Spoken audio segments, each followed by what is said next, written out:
All right, we're live, all you snowboarders of the internet. So hopefully you're here. If you have any questions, put them over in the chat box on the right or in the message section on the mobile app, which I heard got changed, which is fucking garbage. Fucking horrible, horrible garbage. Also, life advice: avoid the clap. Work for Jimmy Dugan, it'll work for you. Just remember that. Anyways, we're here. We're doing things. Let's answer some questions. See what we got going on here. Raoul Duke, aloha, Mr. Hand. I'm definitely not Mr. Hand. If anything, I was more like the creepy science teacher from Better Off Dead that wanted to go on a date with Beth. Mr. Vargas. I think that was his name, Vargas. Yeah. All right. Matthew Smith, Whistler or Vale? Well, they're all both owned by Vale, so either way, they're getting your fucking money. Depends on who's getting snow. It looks like right now, fucking Whistler's getting snow because Vale's definitely not. Woke up to 1 inch of snow today, so I'd probably go Whistler.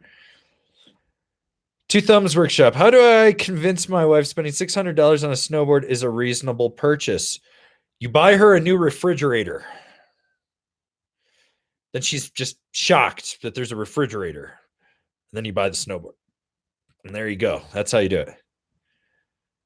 Rob Gams, Avern, any concerns riding the Cyprus on the DOA? I know the Cyprus is stiff and for free run, but I actually like the feel of it in combo. Just my personal preference. I mean, I wouldn't worry about it. The biggest concern I'd have about the Cyprus is that they put too much Loctite on the screws and you're going to strip them trying to loosen them because that's still a thing 2 years in on the arbor bindings. Like, bindings are great, except for the fucking screws with all the Loctite on them. All right. Let's see what else we got going on here. Carrie Sue.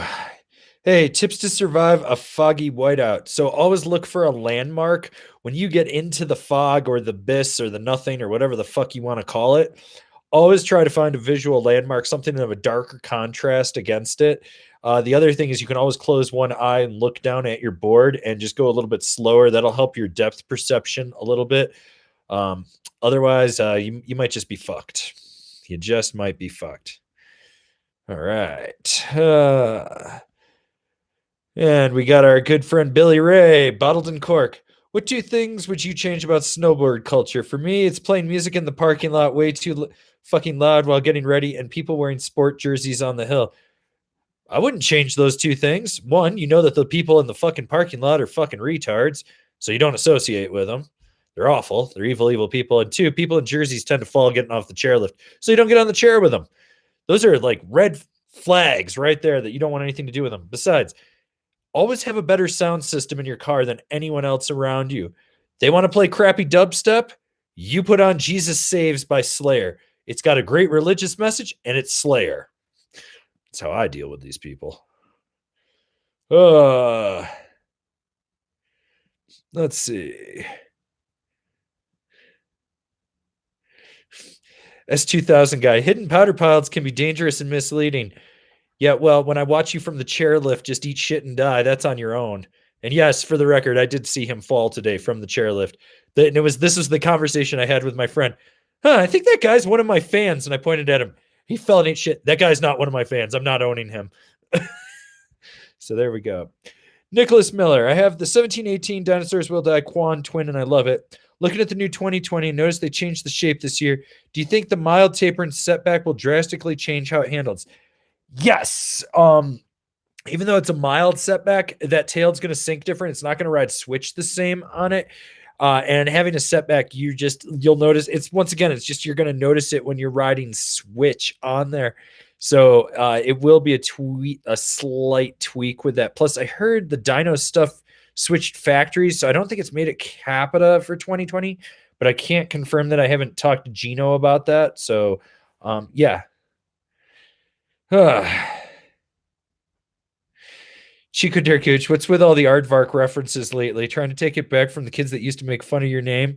There's only one person that ever used to call me Aardvark Lefebvre, and that's my old boss, Shad.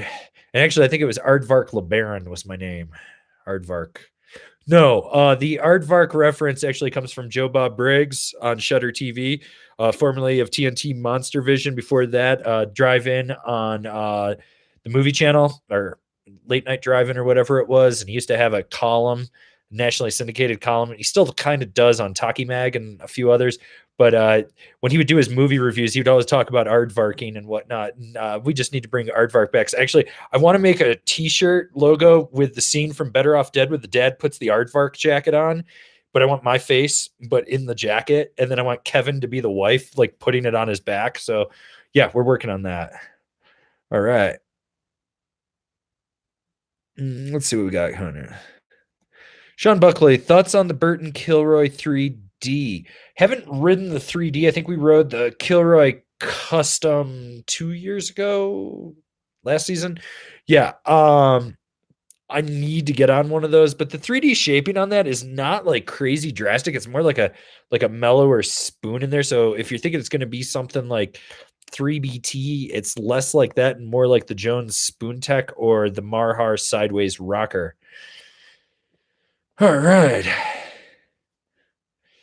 August Z, I have a size 12 boot. Is there a minimum width that would work?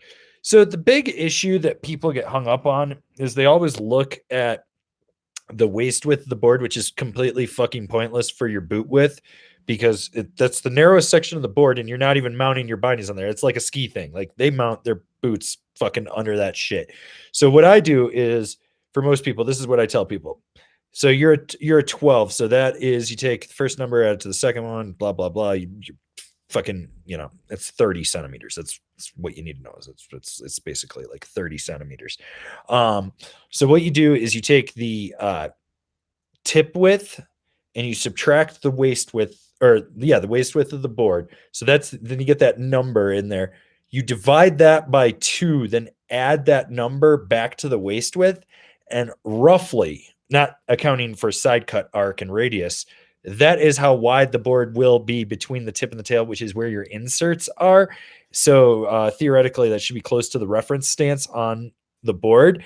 And that'll give you a rough estimate of what size board you could get away with. Off the top of my head, I'd say the smallest you can get away with is usually like a 25.5. Dweezy with the super chat. Keep up the good work, stay dangerous, and keep calling out bullshit when you see it. Just trying to make snowboarding better for you guys. After all, this is Angry Snowboarder, the foremost leader in snowboarding consumer protection. All right. Jorge Morales picked up the United Shapes Cadet 162 after watching Ravine. Fucking love it. I don't know what it is that makes it so comfortable to ride. What qualities should I look for in other boards? Kind of depends what your personal style is, but one of the things that I really like about United Shapes is they're made at GP87, and Eric Luthart has a hand in designing the side cuts. So the side cuts on those, like anything Eric has ever designed, is fucking phenomenal with the side cut. Like he's a side cut wizard, in my opinion. Like his side cuts are always better than everyone else's.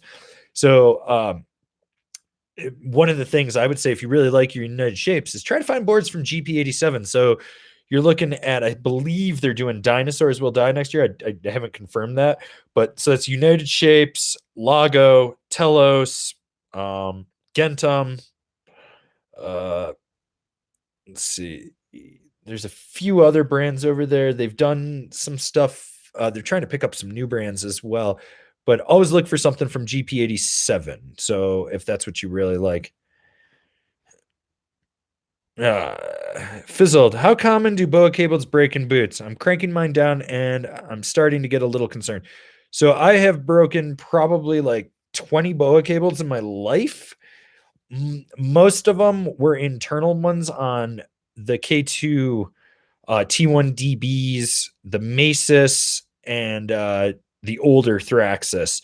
And that was with the BOA Conda system, and that was just because of the way my foot would flex on it. It would create a pinch point and kink the cable, and it would snap. But my ones on the outer shell, usually I could make them go like 100, 150 days, and then it would be like the start of the next season, the preseason, when I'm wearing my old boots, because it would be like preseason park at Keystone, I'd blow them apart just because they'd started to fray. That's the big thing, is like always just look at your cable every couple times that you go out and snowboard, and you'll see if there's any of like, because it's like a 15 strand to make the cable. You'll start to see the strands pulling apart, and if they're starting to pull apart, then the cable's getting compromised and it's going to break. So yeah. All right. Let's say Snakehorn, as a self-admitted lib loyalist and having been swayed by your opinion on being more open-minded and trying new board brands, who are a couple of the small up-and-coming brands you would recommend? So I think you should check out Marhar Snowboards, Wired Snowboards, Niche Snowboards. Dinosaurs Will Die. It's not up and coming. They've been around for a while. Those are great. And Endeavor is super, super solid as well. I think that's 5 right there that you could check. This is a good one. Vincent Du, yo, Ava Ran. Put an extra A in my name. I'm Ava Ran. Ava Ran. I want to see you on Joe Rogan. How could us make it happen? I don't know. You all bombard Joe and tell him you want to do it. I don't know if I'd necessarily go on there. I like certain guests that he has on there, and there's certain beliefs that Joe have that I believe in and I agree with, but there's other times I just look at him and I'm like, I want nothing to do with this guy. Also, Joe Rogan, when he was on News Radio, fucking funniest character actor ever. Like, if you've never seen News Radio, go watch I'm pretty sure here on YouTube, you can find just like Joe Rogan News Radio, his one-liners as like the station manager of the radio station or maintenance guy, fucking hilarious. Like, Joe Rogan on that show fucking made it. So, yeah, there we go. Let's see. Let's see. Roadster 99. I know the best boot is the one that fits your foot, but which companies are putting some of the best tech into their boots? Pretty much any top tier brand is really putting in their best tech, unless you look at the footbeds, because footbeds, it's questionable. So like, let's say we're going to actually talk footbeds here. If we're talking footbeds, 32 and Vans actually make really solid footbeds. 32, because on the higher end stuff, you can actually swap out the instep, like the cradle on there for the instep arch and everything, and that'll change things. And then the new Van stuff is pretty solid. But if we're talking like overall technology, I think DC's got some good stuff going on with that tuck knee and that asymmetrical lacing in there. K2 Ride, I've been a super big fan of those because they do so much with the intuition liner. Like, I think they have the best liners in the game. Burton invests a lot into their foot, into just like the foot shaping of their boots. The problem is if you don't have a Burton foot, you probably will never fit into one of those. Let's see. Solomon used to be light years ahead of people. The only thing I think Solomon's really good for is really narrow ankles with that that new lace lock system that they came out with about like 5 years ago. Straight jacket is what it's called, and it just locks in and holds it in. The sleeper boots, though, in my opinion, that people are not really checking out is Nitro. Nitro has some phenomenal stuff going on in their boots. And like, some people are like, I don't really like their speed zone. So the cool thing with their speed zone is you take an Allen key, you can pull the front piece right off and just throw it away and untie the lace, and you got a lace boot again right there. So their speed zone is like a 2-in-1 if you really want to. Let's see. All right. Let's see what's going on. Michael Kugler. Hey, brother. Sorry I missed the VIP chat. So working the door at the dive bar again, trying to keep the fuckers from pissing in the 1/4 bath, otherwise known as the sink. Hey, man. Sinks are urinals. If you're in a bind, you piss in the sink. I'm not saying I do it all the time. I'm saying I have done it. I own it. There's nothing wrong with that. Fucking shitter's full, sink's right there. I'll pee in it. It's better than pissing all over the floor like some of these fucking goddamn degenerate motherfuckers that are here right now. It's college ski week, pissing on the goddamn floor or themselves. They're just pissing themselves. Like, don't piss yourself. That's good life advice as well. Also, for anyone that doesn't know, we do have a VIP service. It's backed. We use Patreon to back it. So it's basically a Patreon, but we call it angrysnowboarder.vip. You get stuff a little bit early over there. There's private Q&As and whatnot. So if you haven't checked it out, swing over there and check it out. Brian Mullane, in your experience as a goofy footer, it's superior foot, first off. It's not goofy, it's superior foot. Do you ride on the right or left side of the lift? If I'm riding with strangers, I go to the left side of the lift. That way it's easier. I don't have to worry about banging my shit. If I'm riding with my friends and whatnot, I tend to actually go more towards the right side, just because I do have a lot of friends that ride regulars. So that way, when we're getting on, we can talk to each other and whatnot. And, you just got to kind of gauge the situation. The other thing is sometimes I'll be getting on the chairlift and some random ass straggler will get on and try to like tell me I need to move. And I just look at him and it's like, I have a prosthetic leg. I'm getting on by myself. And usually they're sitting there and their brain can't process this prosthetic thing. And so they let you get on alone. And then it doesn't matter if you're on the right or left. You got the whole chair. It's like flying and you got a whole aisle to yourself. You can spread out, and just like really stretch out and stuff. And everyone really likes that. I used that line 3 times today, so I didn't have to ride with the peasants. It was great. Okay.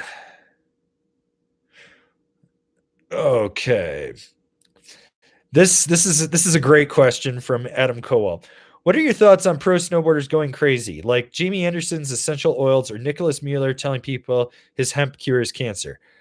I think they're fucking doing cash grabs. Jamie Anderson believes that vaccines cause autism and she's never been vaccinated and she's fine, so everyone else would be fine. So, like, Jamie Anderson is just the product of stupid shit parents that were fucking stupid hippies, and that's it. Like, oh, if I rub this essential oils and put this crystal up my butt, it'll cure my penis cancer. It's not going to happen, people.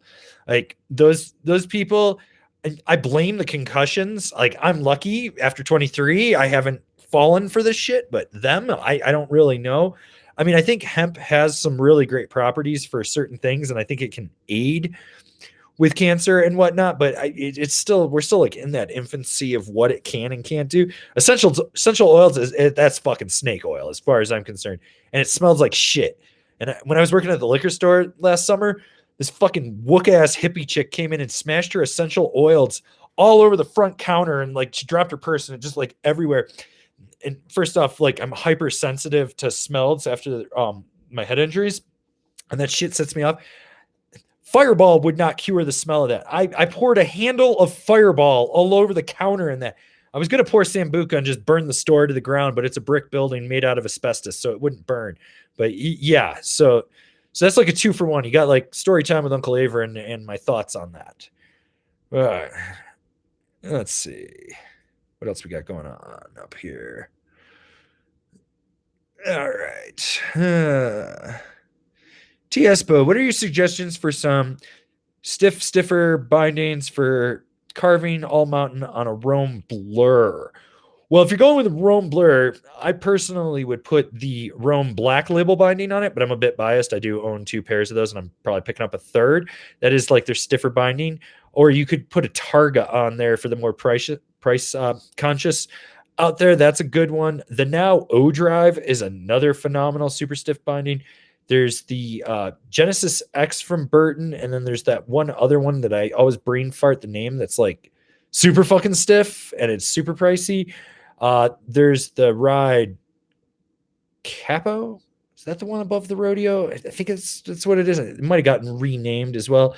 That would be another one. If you're looking at like a Union, maybe a Felcor or oh fuck, what is that one? There's the one, it's like the super ultra stiff one from Union, and I don't think it's the Felcor. It's like above it, and I can't think of the name of it right now, but that might be another one.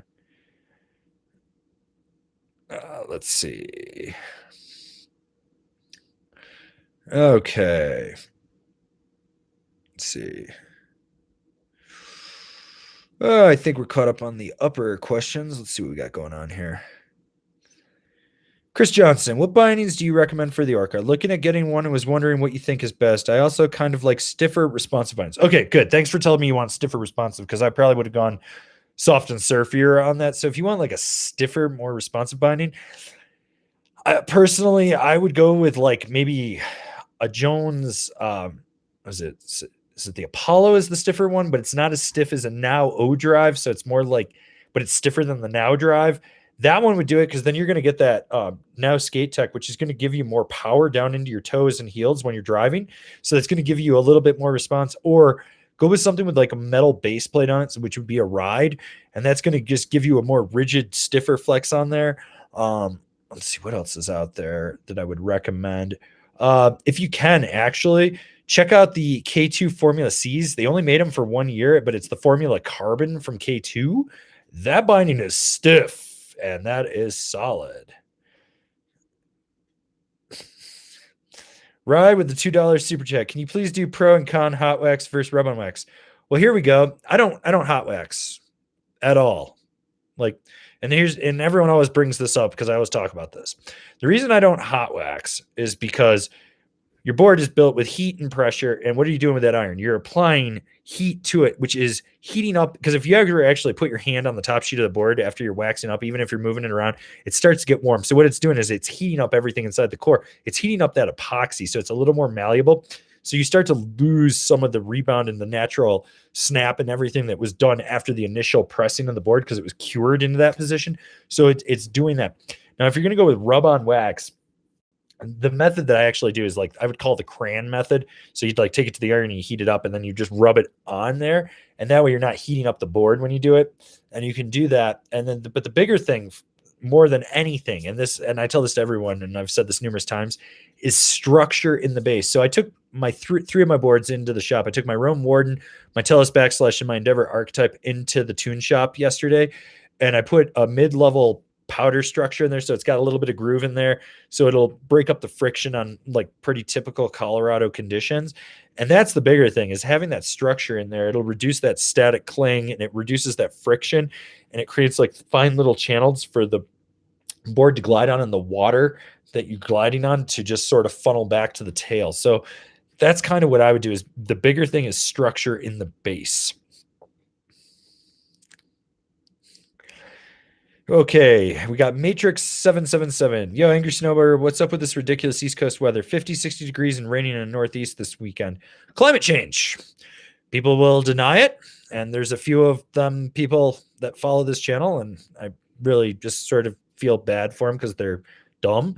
But climate change is getting you. I was actually talking to my mom today. It's pissing rain in Western New York right now. And that's just the reality of it right now. It's also, I think it has something to do with like there's a polar vortex or polar cyclone up at the North Pole, and it's affecting the weather, and it's something with the jet stream as well. So like you guys are sitting in a warmer jet stream and it's bringing in the humidity and moisture, versus if it had been cooler, it would drop those colder temperatures hitting that moisture, which would from the rising temperatures, and that would create snow, but you're too warm. So yeah. All right, Raoul Duke with the PSA super chat. All you savages need to use that super chat and support the anger. Also, click those affiliate links. So just because Kevin and I are going to talk about this tomorrow night, and we're recording a podcast on the new MacBook that we got, but we're going to do things a little different too. But Kevin and I were talking about one of the things we're going to do is we're going to do the 2019 in review kind of segment where we talk about everything. But I can kind of tell you guys. So from the AventLink affiliate, which is like Evo Backcountry, REI, The House, snowboards.com, we moved over $200,000 in product. That's stuff that like I can trace from that. So $200,000 in product with that. So you guys literally like fucking made me a 10% commission off that, which is fucking awesome. We got Michael Anderson with the $10 Canadian super chat. PSA, agreed. Support the channel with more super chats. Let's see what else we got going on here. Let's see what we got going on here. Will Kelly, what do you think of the Chamonix El Tigre? I don't.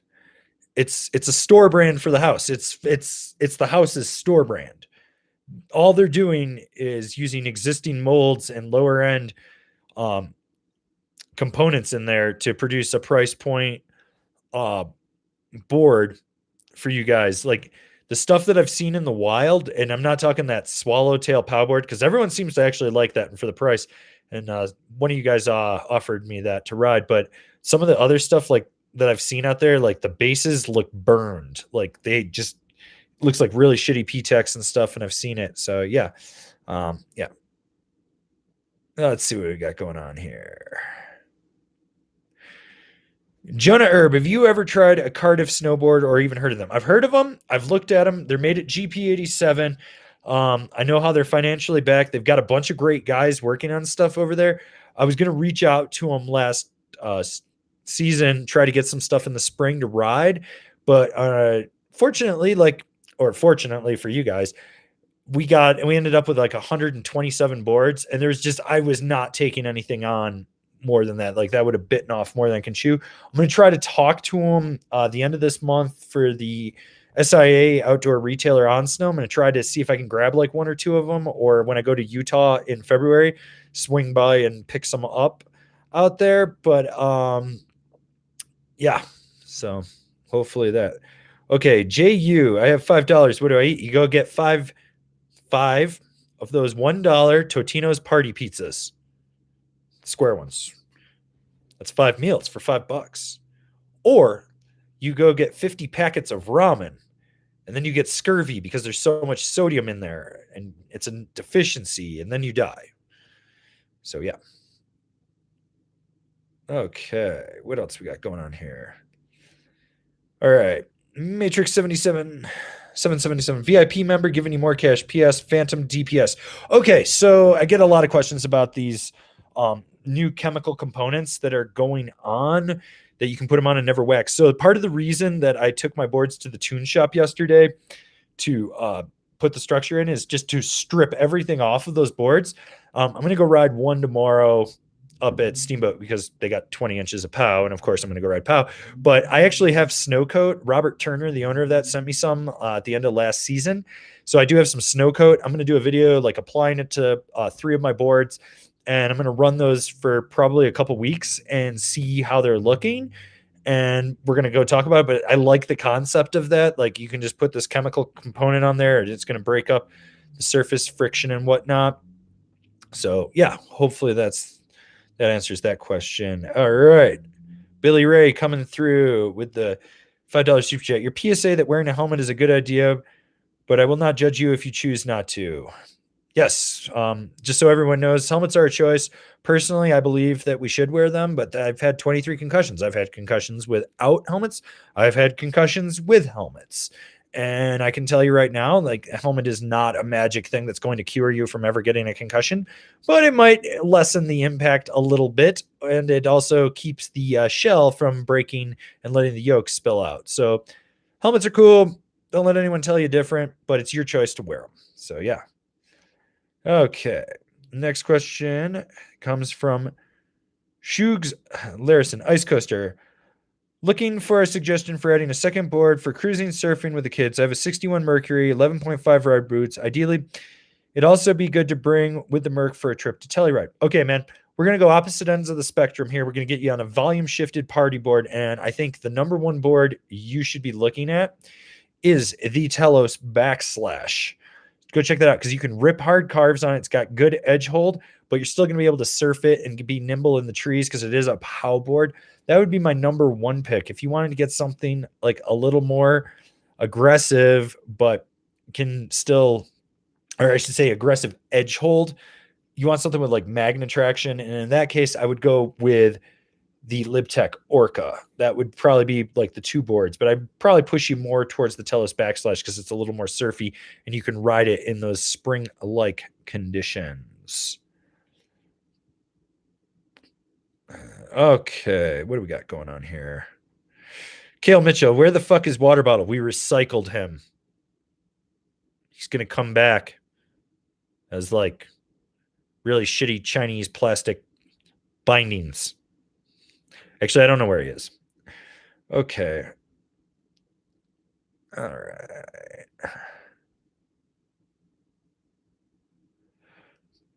Let's see.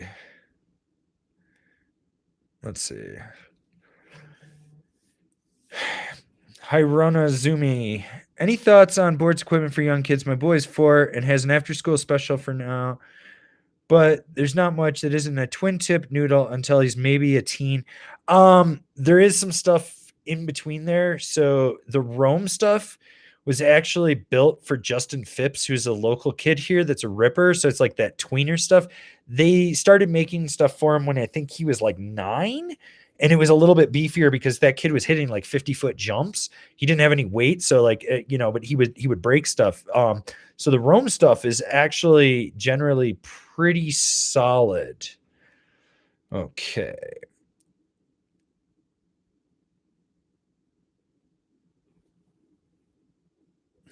Tim Johnson, do boot manufacturers use the same size last for the multiple shoe sizes? Does it make sense to get a 9.5 instead of a 9 because the last is the same? It depends on the brand. So there's two types of lasting. So there's what you're talking about, which is the standard. So a 9 and a 9.5 are actually the same shell length. It's just the 9.5 has more foam in the footbed, so it raises you up. So it manipulates your mind into thinking, be like, oh, it's a tighter fit, and this is, it's a 9.5, or the 9 sits higher than the 9.5. The 9.5 sits lower. I'm sorry, reverse that. But yeah, so it sits lower in there versus what they call 1-to-1 lasting. And 1-to-1 lasting means that the 9 is a true 9, the 9.5 is a true 9.5, the 10 is a 10, the 10.5 is a true 10.5. And they're not really open about this. Solomon does do 1-to-1 lasting. I've heard that 32 on some models does, some they don't. I don't necessarily believe that with 32. I know K2 and Ride do not. Burton does not. Adidas actually does, I believe.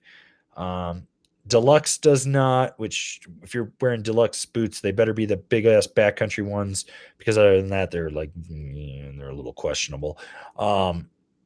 Northwave does not, and if you're riding Northwave boots, I really pity your soul more than anything like that. But if you're really looking about it, but realistically, most, like if you try them on and you just pull the stock insole out and just like throw it away and bring whatever you're using, like your aftermarket, your custom, and put it in there, whether it's a 10 or a 10.5 or a 9 or a 9.5 or whatever you use, you should be able to tell if that's a true lasting difference or not. Okay.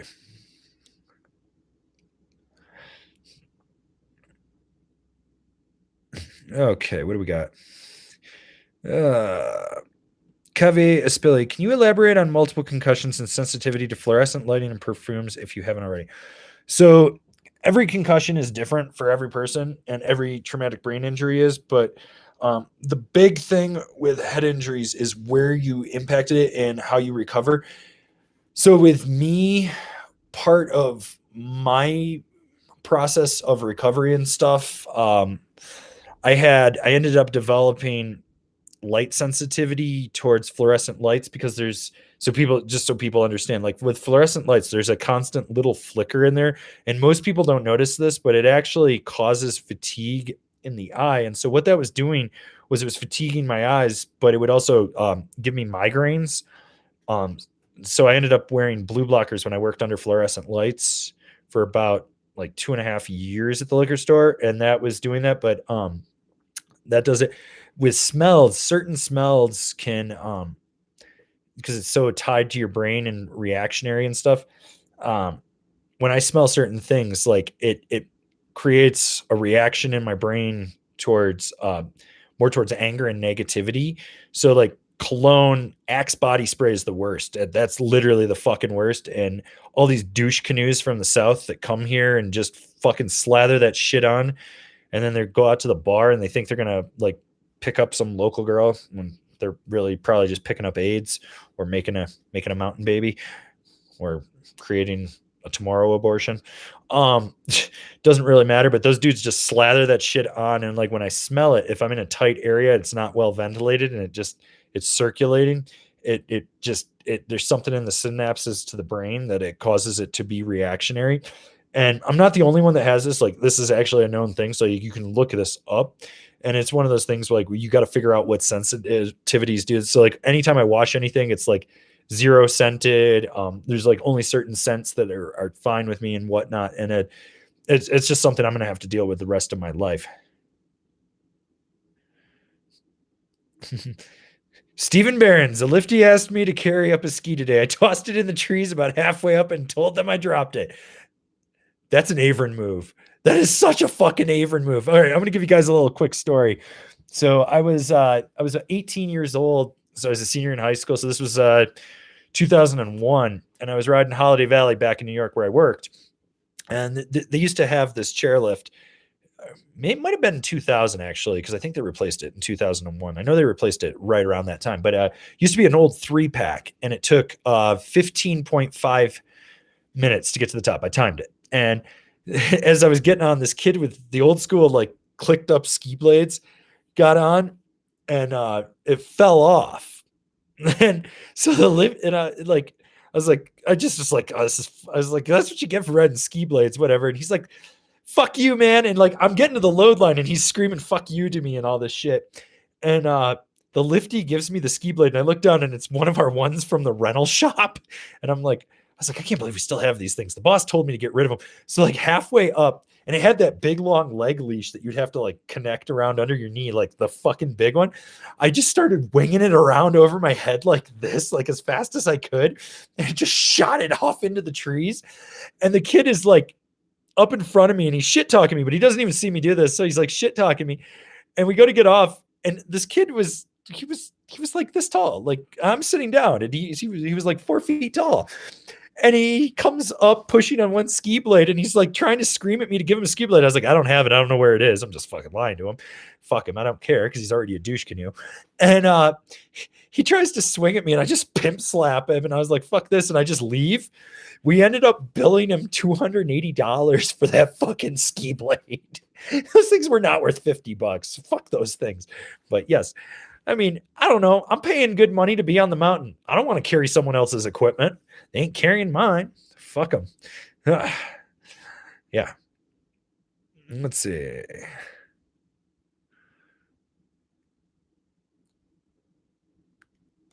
Kale Mitchell, what's a good area to ride at A Basin when it's busy? Visiting next Saturday, do you think it will be busy? Let's discuss A Basin right now. So they're off the Epic Pass, but they're on Icon and whatnot. Their definition of busy now on a Saturday is half of what it used to be. So, I mean, I've seen photos from the parking lots and it's noon on a Saturday and the lower lot is the only one full and the upper lot is maybe even a quarter full, which would be unheard of for a Saturday because normally it would be lower lot, upper lot, overflow lot, second auxiliary overflow lot. Everyone else is parking at Keystone and they're driving a shuttle up. I mean, it's not going to be busy. The best thing I can tell you about A Basin is the sky's the limit up there. If you get off a chairlift, look around. If there's no ropes telling you not to go through there, consider it open terrain. My personal favorites, start on the pally chair, kind of tool around there, get under Kong, the big rock drop when you're going up, and go through that little wide open bowl there. Check that out. Anything off Wildcat. Montezuma Bowl is always killer as well, especially because they just opened that today. It looked really good. It wasn't there, but we're supposed to have some snow coming in and through the weekend, I think, and that would be good for the whole resort. But by and large, if you see a big clusterfuck of people and they're over here, go over there. They're over there, go over here. Like the basin, you can ride everything in like 2 hours on that place, but you can not hit the same line in those 2 hours. So definitely check it out. But I don't think it's going to be crazy. It's going to be crazy like that. So yeah. Let's see.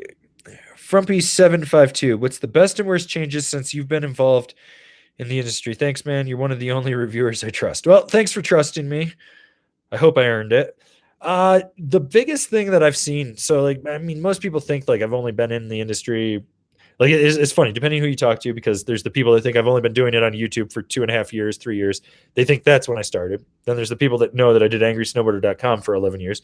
Then there's the people that know that I was doing reviews for snowboard.com. And then there's the people that know like I got my first job in a rental shop when I was 15.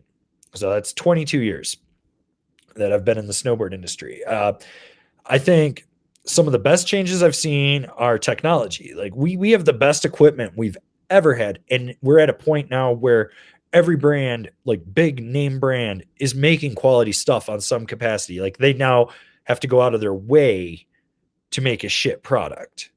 And then the worst is like the rise of the influencer that doesn't know their head from their ass and probably has their head up their ass, as well as the rise of the old rich white dude that wants to get into snowboarding for the wrong reasons and creates shit companies, these goggle companies that suck ass. The fact that there's crap product on Alibaba, which reminds me, I got to buy these knockoff union bindings and do a whole video where I cut them in half and show how shit they are. But it's stuff like that, like all these posers that come in and just try to take what they can without giving anything to snowboarding. Like they feel it's owed to them, and that they deserve or they need to be validated or whatever the fuck their reasoning is. The other, and this is a best and the worst all in the same, is the rise of the Mega Pass. It's great because it is cheaper and it gives you multiple options, but it also turns the mountains into Disneyland and shit. Like this week was Texas or College Ski Week. Lifestyles was here for in Breckenridge and Keystone, and everyone was saying it was like crowded, dumb, drunk ass kids on there. But Copper, it was like fucking empty. It was amazing, and then stuff like that. But I mean, last year at A Basin, I can't tell you how many days, like midweek days, I'd be driving to keep past Keystone, and I'd get by the fire department there, and fucking accident or just stupid people bumper to bumper all the way. It's almost 8 miles from Keystone to A Basin, and they would be bumper to bumper, and I would just fucking pull around, turn around, and drive to Copper because at least then I knew I could get parking and shit like that. And that's realistically that. I think it's a good and a bad. But then you see stuff like the Indy Pass, which I bought mine for $199. You get 44 resorts, 2 days at each resort. So that's 88 days. For me, when I'm traveling and stuff, like when I go to Utah, I can go hit Pow Mau, and then I can drive a little more north and go hit Beaver Mountain as well. Cut up to Idaho. There's 2 in Idaho. There's 2 in Montana. Come down, hit Jackson on my Icon, shit like that. Like, there's like these off the beaten path little mom and pop things. And I think that's a really good thing as well. The other thing is, in the time frame since I've been around, is we don't have the longevity of our pros, and we don't take care of them like we should. Like, it's like we just sort of push them out and we don't take care of them, even though whether they did stuff. And we're kind of getting to that point where we're like a little more like skateboarding, surfing, where we're bringing them back and they're like brand ambassadors and whatnot. And it's cool to see that, but we need to be better with that. The other thing is, so many people in positions of marketing with brands are so scared for something that snowboarding was so radical and so innovative. They're so scared to try anything new. Like 11 years of doing Angry Snowboarder is a fucking long time online. Like I've seen publications come and go, but they're always like, well, you're new media. We don't really know if what you're doing is viable. Like I remember when I started doing online reviews, because I was the first, and people were like, we just don't see any value in this. People will just go to a shop or they'll read the good wood and that'll be what they buy from. And I mean, I can physically like track $200,000 worth of product sales this year alone. 150,000 of that was just to Evo, just to Evo. And I can track that now. And now they're like, oh, that's a really good number. So, yeah, hopefully that answers that question. Drew Wisner with the super chat. What does a shop need to know to do a full tune on a spoon baseboard? Seemed like most of them have no idea what to do when the base isn't flat. If you're talking like a Jones, the big thing is just the tension on the wheel. That's realistically it. Is just the weight on the wheel needs to be a little higher on, just so it presses it. Even if we're talking like triple base technology, you got to understand that you got to take what you realistically need to do if you have a 3-piece wheel is you got to take it, and then you got to leave like the one wheel on the right side, the one, you line it up right side, middle, other side, left side, and you line it up in there. But for most of the stuff that's like 3D, you might just have to do a few more passes on it with a little more tension on it. So it's got a little more downward weight, but that's kind of about it. All right.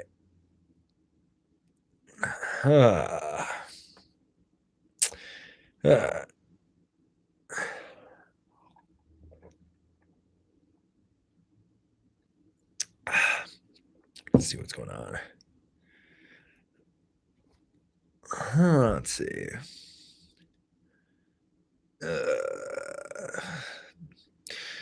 Luke Tier C. Okay, no hot wax, but what about core shot repair? The norm is to wax over the P-Tex, not necessary. Got a small one on my backslash through Happy Glades yesterday. Oh, Happy Glades will get you, man. Here's the thing about like a core shot. So you got to epoxy it, you got to do it through the step, and then you've got to you got to P-Tex it. The bigger thing, I don't like the waxing is to go take it to a shop and just get it at least belt ground so it can get a little more level, but you should just do a stone grind into it. That's kind of what I did with my core shots. Like I fucking obliterated my Endeavor archetype right before I left for New York. So back in December, I mean, I put a core shot like that long in the fucking thing, and it was like that wide, and it was deep, and I just finally got it tuned the way it should. Like you can kind of see where it's repaired. It's not 100% perfect, but yeah, yeah. So that's the big thing. Let's see.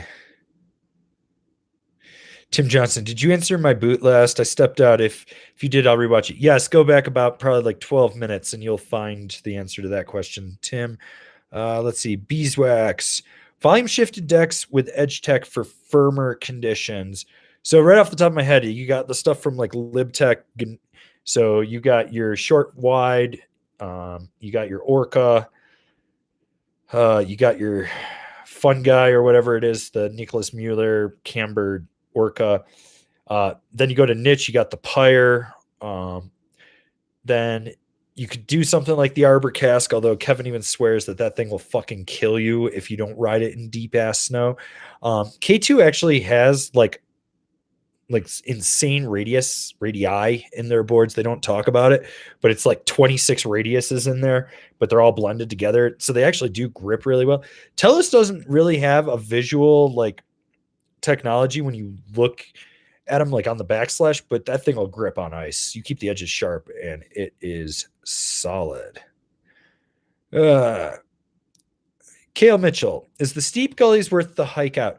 Okay, so here's the big thing about steep gullies. Everyone's like, you got to hike out. That's if you go far right. If you keep going far right into steep gullies, you're going to come down to the track and then you got to hike back up. So what I do, because I'm lazy as fuck and I like riding flying couches, is I'll go down and you'll start to see where the valley starts to form, and you can cut back and hit the valley and pump it up, and then it slightly flattens out into a bump, and you can get back to the Beaver's Chair that way as well. But if you do end up in steep gullies and have to hike out, slow end, it's a 25-minute hike if you're out of shape and you're post holing through there. But they do a great job of grooming that to make it more firm and whatnot. I mean, for me, I think the longest it's ever taken me to hike out is about 15 minutes. And, that's not a bad thing at all. Okay. Let's see what we got going on here.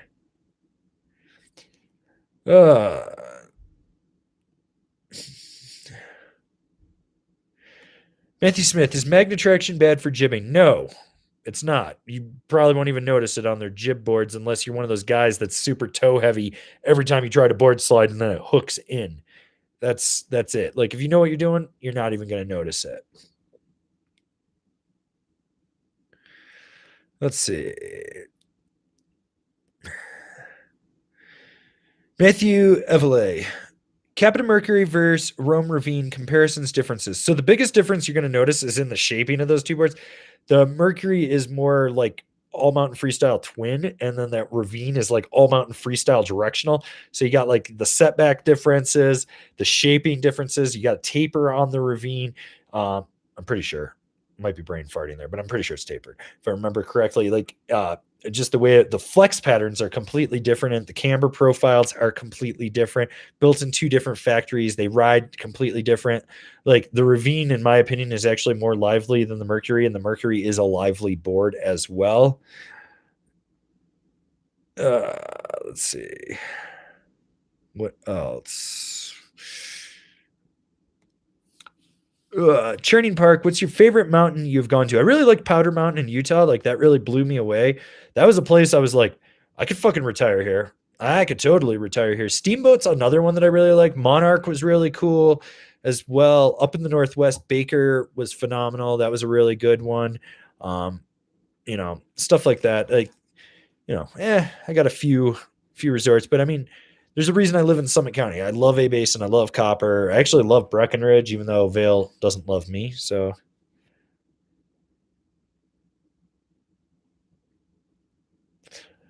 let's see. J. Crew, what are your thoughts on reference stances? Do you ride the same stance on all your boards or change them for direction? I ride the same stance on everything. So it's 21.5 inches wide, 15 on the front, negative 12 on the rear. That it doesn't matter. POW, park, free ride, directional, volume shifted. I do not like changing it. Like I've ridden that stance so much that when I actually stand just normally, my feet go right to that stance, like that width and everything. I think um it keeps everything very consistent with what I'm doing. Let's see. Will Kelly, what's your favorite Capita board? The Mercury. Um, right there. The Mercury. The Mercury, hands down, is the greatest board they've ever made. It's the most versatile board that they've ever made. I enjoy that board. There are other boards in their lineup that I do like, and actually, we've got Indoor Survival and DOA review coming out soon. I got 7 more 2020 board reviews to finish up. Possibly, I will be getting a Nidecker Tracer as well, so I'll have to review that. And one of the new Will snowboards, I think, is supposed to show up this week. Or yeah, this next week. I don't know. I gotta check back with Billy Anderson about that. But yeah. Okay. Let's see.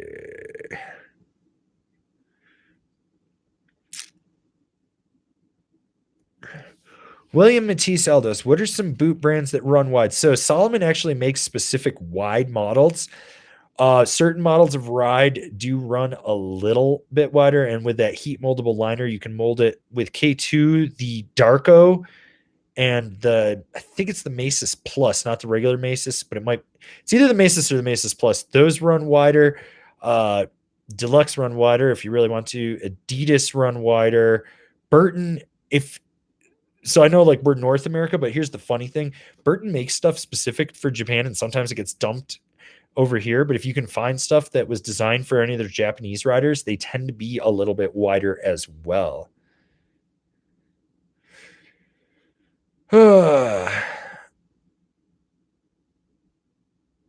Let's see.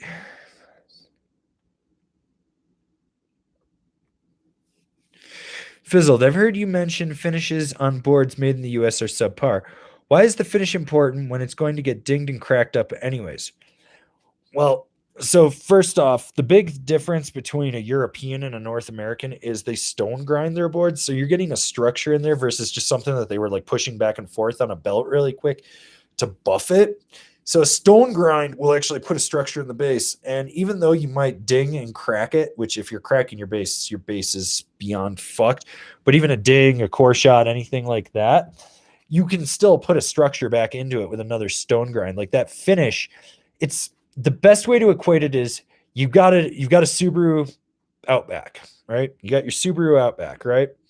And you're ready to go to the mountains, but you got your low profile summer tires. What is that going to fucking do when you get on snow? It's going to just spin. Now you put your winter tires on that have a tread pattern, a deeper tread that's designed for funneling that stuff, the snow, the slush, the shit all back out, and it's going to give you traction. That is the difference in finishes. You're talking something that might just slide around, but it's not going to give you as much grip. It's going to have a little more suction to it versus something that's going to break up that friction, break up that suction, and create a better glide. Okay. Let's see.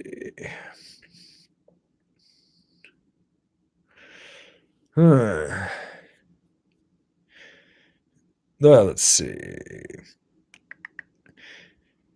Casey Lassord, what do you think about the smoking boards? Haven't heard much about them lately.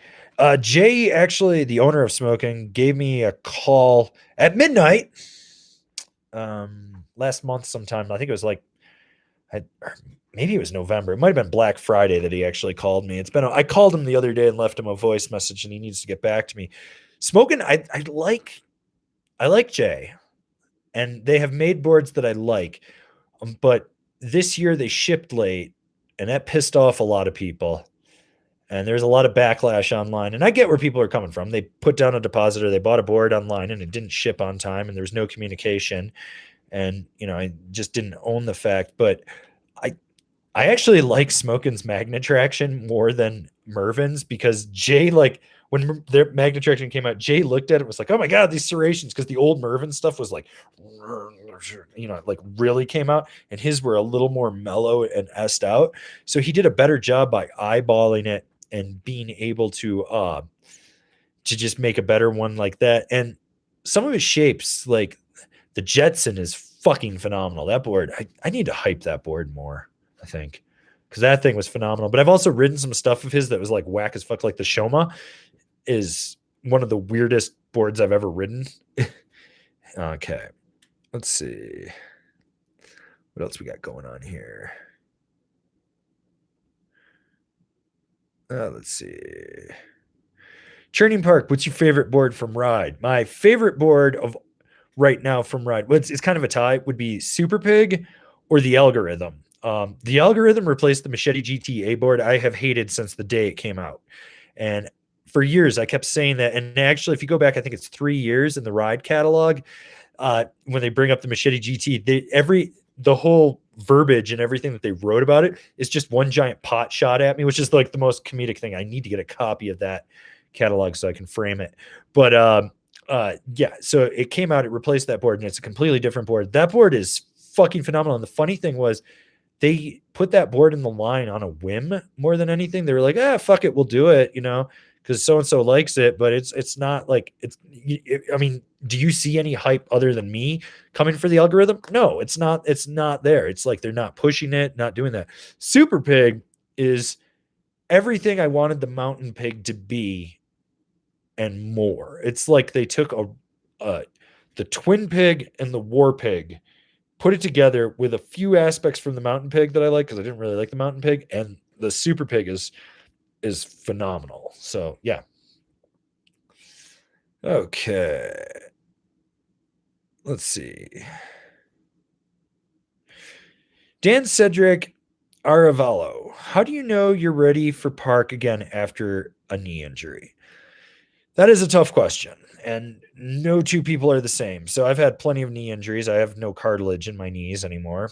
But I'll tell you what, this year I have been hitting jumps like a madman. Not big jumps, just little kitty jumps in the Peace Park hips and stuff. But the big thing I would do is you want to ease into it. Like, go out and be like, I'm going to make 3 laps in the park today. That's it. Like, just free ride, do whatever, carve groomers, and be like, when you start off, it's kiddie park stuff. Small little jumps, come down, land, see how your knees are feeling, ollieing off rollers.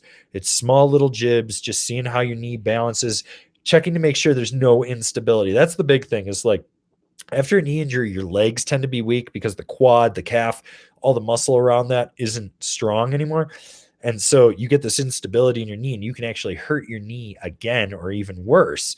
So you want to make sure that that you really spend the time to just make sure that you PT'd it, you rehabbed it, and that you're good to go. When you go out, just take it easy those first couple days, see how you feel. But I say you start with 3 laps in the park, and then the first day, and then the second day you go out, you do 6 laps. And if that's feeling good, then the next day you do 25 laps, just like that, through the park, and you kind of check that out. Okay, Pablo, hey, Angry, how's Copper in early April? Thinking of going there for spring break. So the big thing that people don't understand about Copper start of April is that USASA is going on there, and it's the national competition. So you get like all the kids ages like 6 to like 60. Yes, there are 60-year-old kids there to compete. So the park is like half closed, half open. And they kind of congregate in areas, and it gets really crowded, but the rest of the mountain can be fine. Like last year, spring was pretty fucking mellow for the most part. Like I think people were just burnt out because we got so much snow. But Copper can be absolutely phenomenal. With Peace Park this year, I think the spring park is going to be absolutely amazing. But the bigger thing is keep an eye on where the snow totals are, like through March. March is typically our snowiest month. Keep an eye on that. If we're getting hammered and we're getting a lot of snow, that means April is going to be really good. And as long as you're okay with understanding that, like at certain times of the day, Center Village and West Village are going to be super busy with like little kids running around, but East Village will be empty. And the other thing is, during that week, if we get a POW storm, none of those little park rats can ride POW. They try. I went out with the Mount Snow Academy kids. They all died. They all died. I got so many spare parts for myself now. It's amazing. All right. Okay. What else we got going on here? Paul Porter, any tips on teaching 7-year-old kids to carve? Let them go out and just have fun, man. If they're skidding a turn, they're skidding a turn. As long as they're having fun, who really cares? Who really gives two shits about it? Let them go have fun. They'll figure it out. They're 7. Now, if they're like 12, 13 and they haven't figured out to carve, it's time to send them to the orphanarium and go adopt a new child. There's no hope for them. Okay. Okay. Let's see. I thought I just saw a good question here. Steve Doobie. Is the EQ rad side cut that gives the Solomon Huck knife sleepwalker shit grip on ice, or is it the 3-degree factory bevel? It's the side cut because of the wear. Well, yeah, it's realistically the EQ side cut. It's where that kink point is, because that would be an extra contact point. It's just not sitting in a spot that you can get as much edge hold as other things. That 3-degree factory bevel, like, that's fine. I rode 3-degree bevels for so long. That shit, in all honesty, you don't notice it unless you're sliding sideways. That's realistically it. Like, all these people are like, it shaves nanoseconds off my race time in the bank slalom turns of death. It doesn't. It doesn't do shit. Okay. Let's see.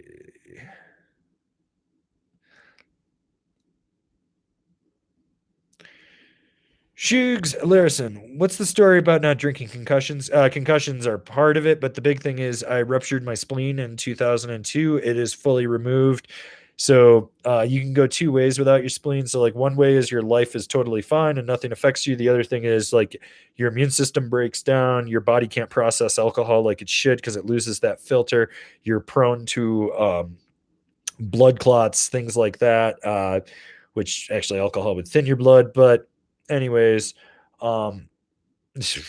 it's yeah, so basically what happened with me is lost the spleen, lost that filter. My body just can't process alcohol like it should. It suppresses my immune system, which, because of losing the spleen, is already suppressed. So I get sick quicker, especially if I drink. So it's a whole series of things to build my immune system up.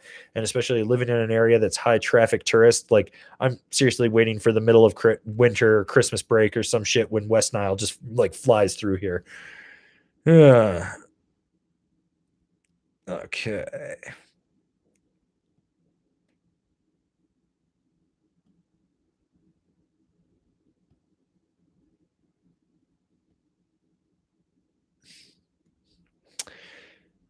DW Design. How many snowboards is too many? Is it a disease? Is it hoarding? I don't know. Ask Kevin. He lives in a 2-bedroom apartment with him and his girlfriend, and they have a room full of snowboards. I've heard stories that, like, they can't even go in there because there's so many snowboards. But I don't know. Like, the one that blows my mind is some of these, like, vintage snowboard collectors. Like, they have like 100 snowboards. What the fuck you doing with 100 snowboards? You ain't riding them. You don't have a man cave big enough to hang them all up. You don't have a snowboard museum. Like, I don't know. My theory is that, like, 7 boards is probably the max you really want. So you got, like, your rock board, party board, park board, all mountain freestyle board, free ride board, dedicated powder board, like regular shape board, and then maybe like some kind of novelty stick. That's 7. That's it. That's, like, where I draw the line on that. All right. Okay. Okay. All right. Look, all you motherfuckers want to know what I feel about Jonathan Buckhouse's shit. The kid's a fucking kook.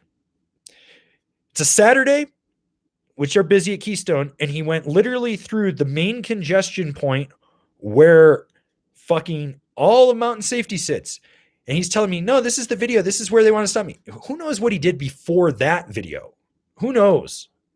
But I tell you what, if they're coming at him that gung-ho, he's done some shit and he's on their radar.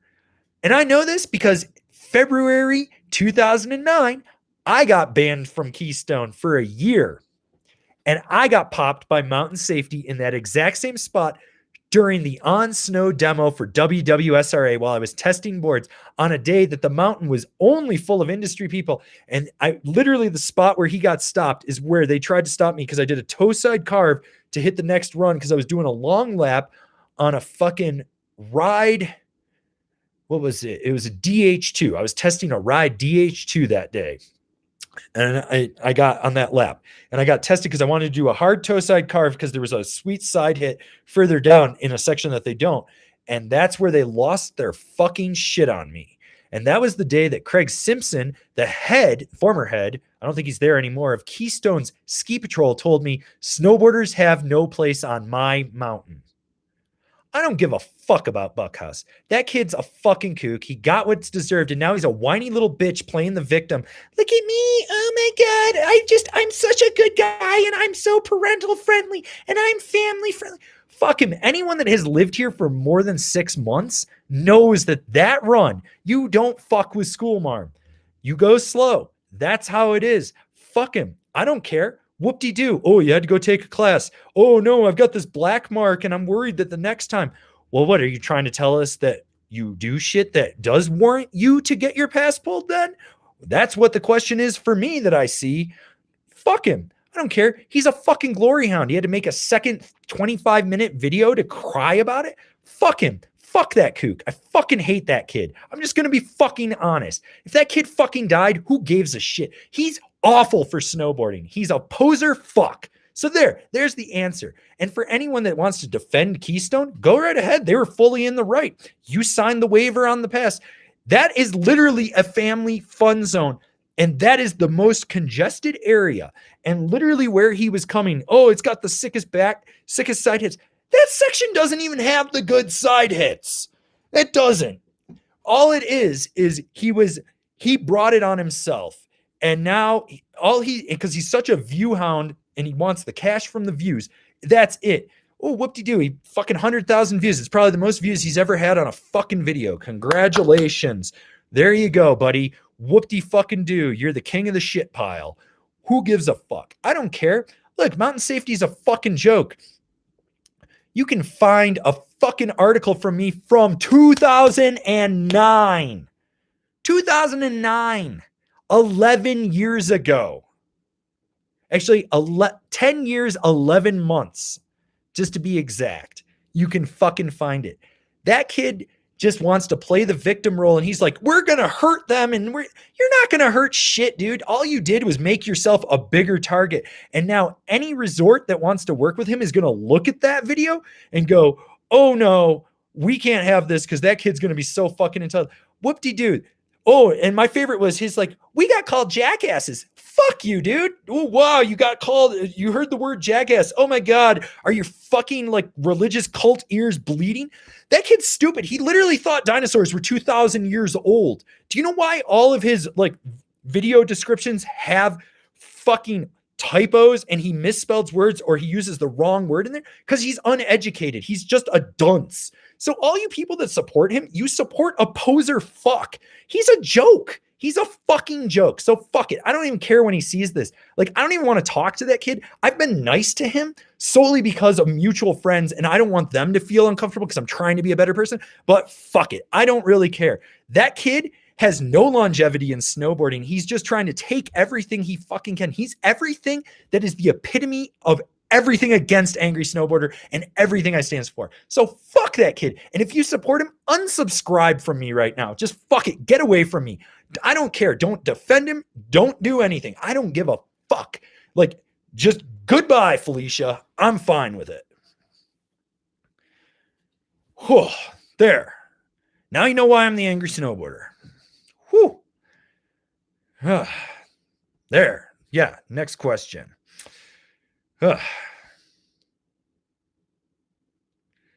Okay. Matthew Evely. I understand you hate talking to people on the lifts. If I or a fan were to somehow get on the same lift, would we acknowledge you, then shut the fuck up, or never speak of recognizing you? so, so there's like a few people that like have been longtime fans for 11 years, and I've ridden the chair with them, and they're just like, "Hey man, like your stuff," and I'm like, "Oh hey, yeah, cool, thanks." And there's one guy that loves to tell the story about like it was he and I, and he was like on the far right, and I was on the far left, and some rando was in the middle, and the dude, without saying, just clocked us with like the restraint bar, and I just lost my shit on everyone, and like just screaming at this fucking guy, and the guy, the fan, he loves to bring the story up, and he's like, that was like the greatest, it was the most angry snowboarder experience I've ever experienced, and that's how I want to remember it. So, the big thing is it's how you approach it. Like the other last week, when I did it was the New Year's Day live streams. I think it was the New Year's Day live streams, or maybe it was, yeah. I was at one of my favorite restaurants, and I was eating there, and I was getting ready to pay my bill, and this random dude just came over and was like, high five. And I was just like, yeah, sure, whatever, dude. And then he started talking to me about it. It was just like kind of awkward because I didn't really like, I just wanted to be left alone. I was trying to pay my fucking bill. And it was cool. He gave me props and everything. He was way more chill than the guy in New York that fucking wanted to play 20 questions with me while I was trying to have a family dinner with like one of my best friends. Like, I'm not going to see this kid for like another year or two probably. And I'm at one of my favorite restaurants, and that kid just like couldn't take the hint with the body chemistry. But by and large, like when I get recognized by most people, I'm always like, yeah, slap a high five. If I have stickers, I'll give them to people. But most people got to understand, like when you see me out riding, I'm literally at fucking work, and I'm like trying to process what's going on with whatever board. And especially starting in the next week or two, it'll be, it'll be fucking balls to the wall, because I'll probably get like another 150 fucking snowboards to review. So yeah.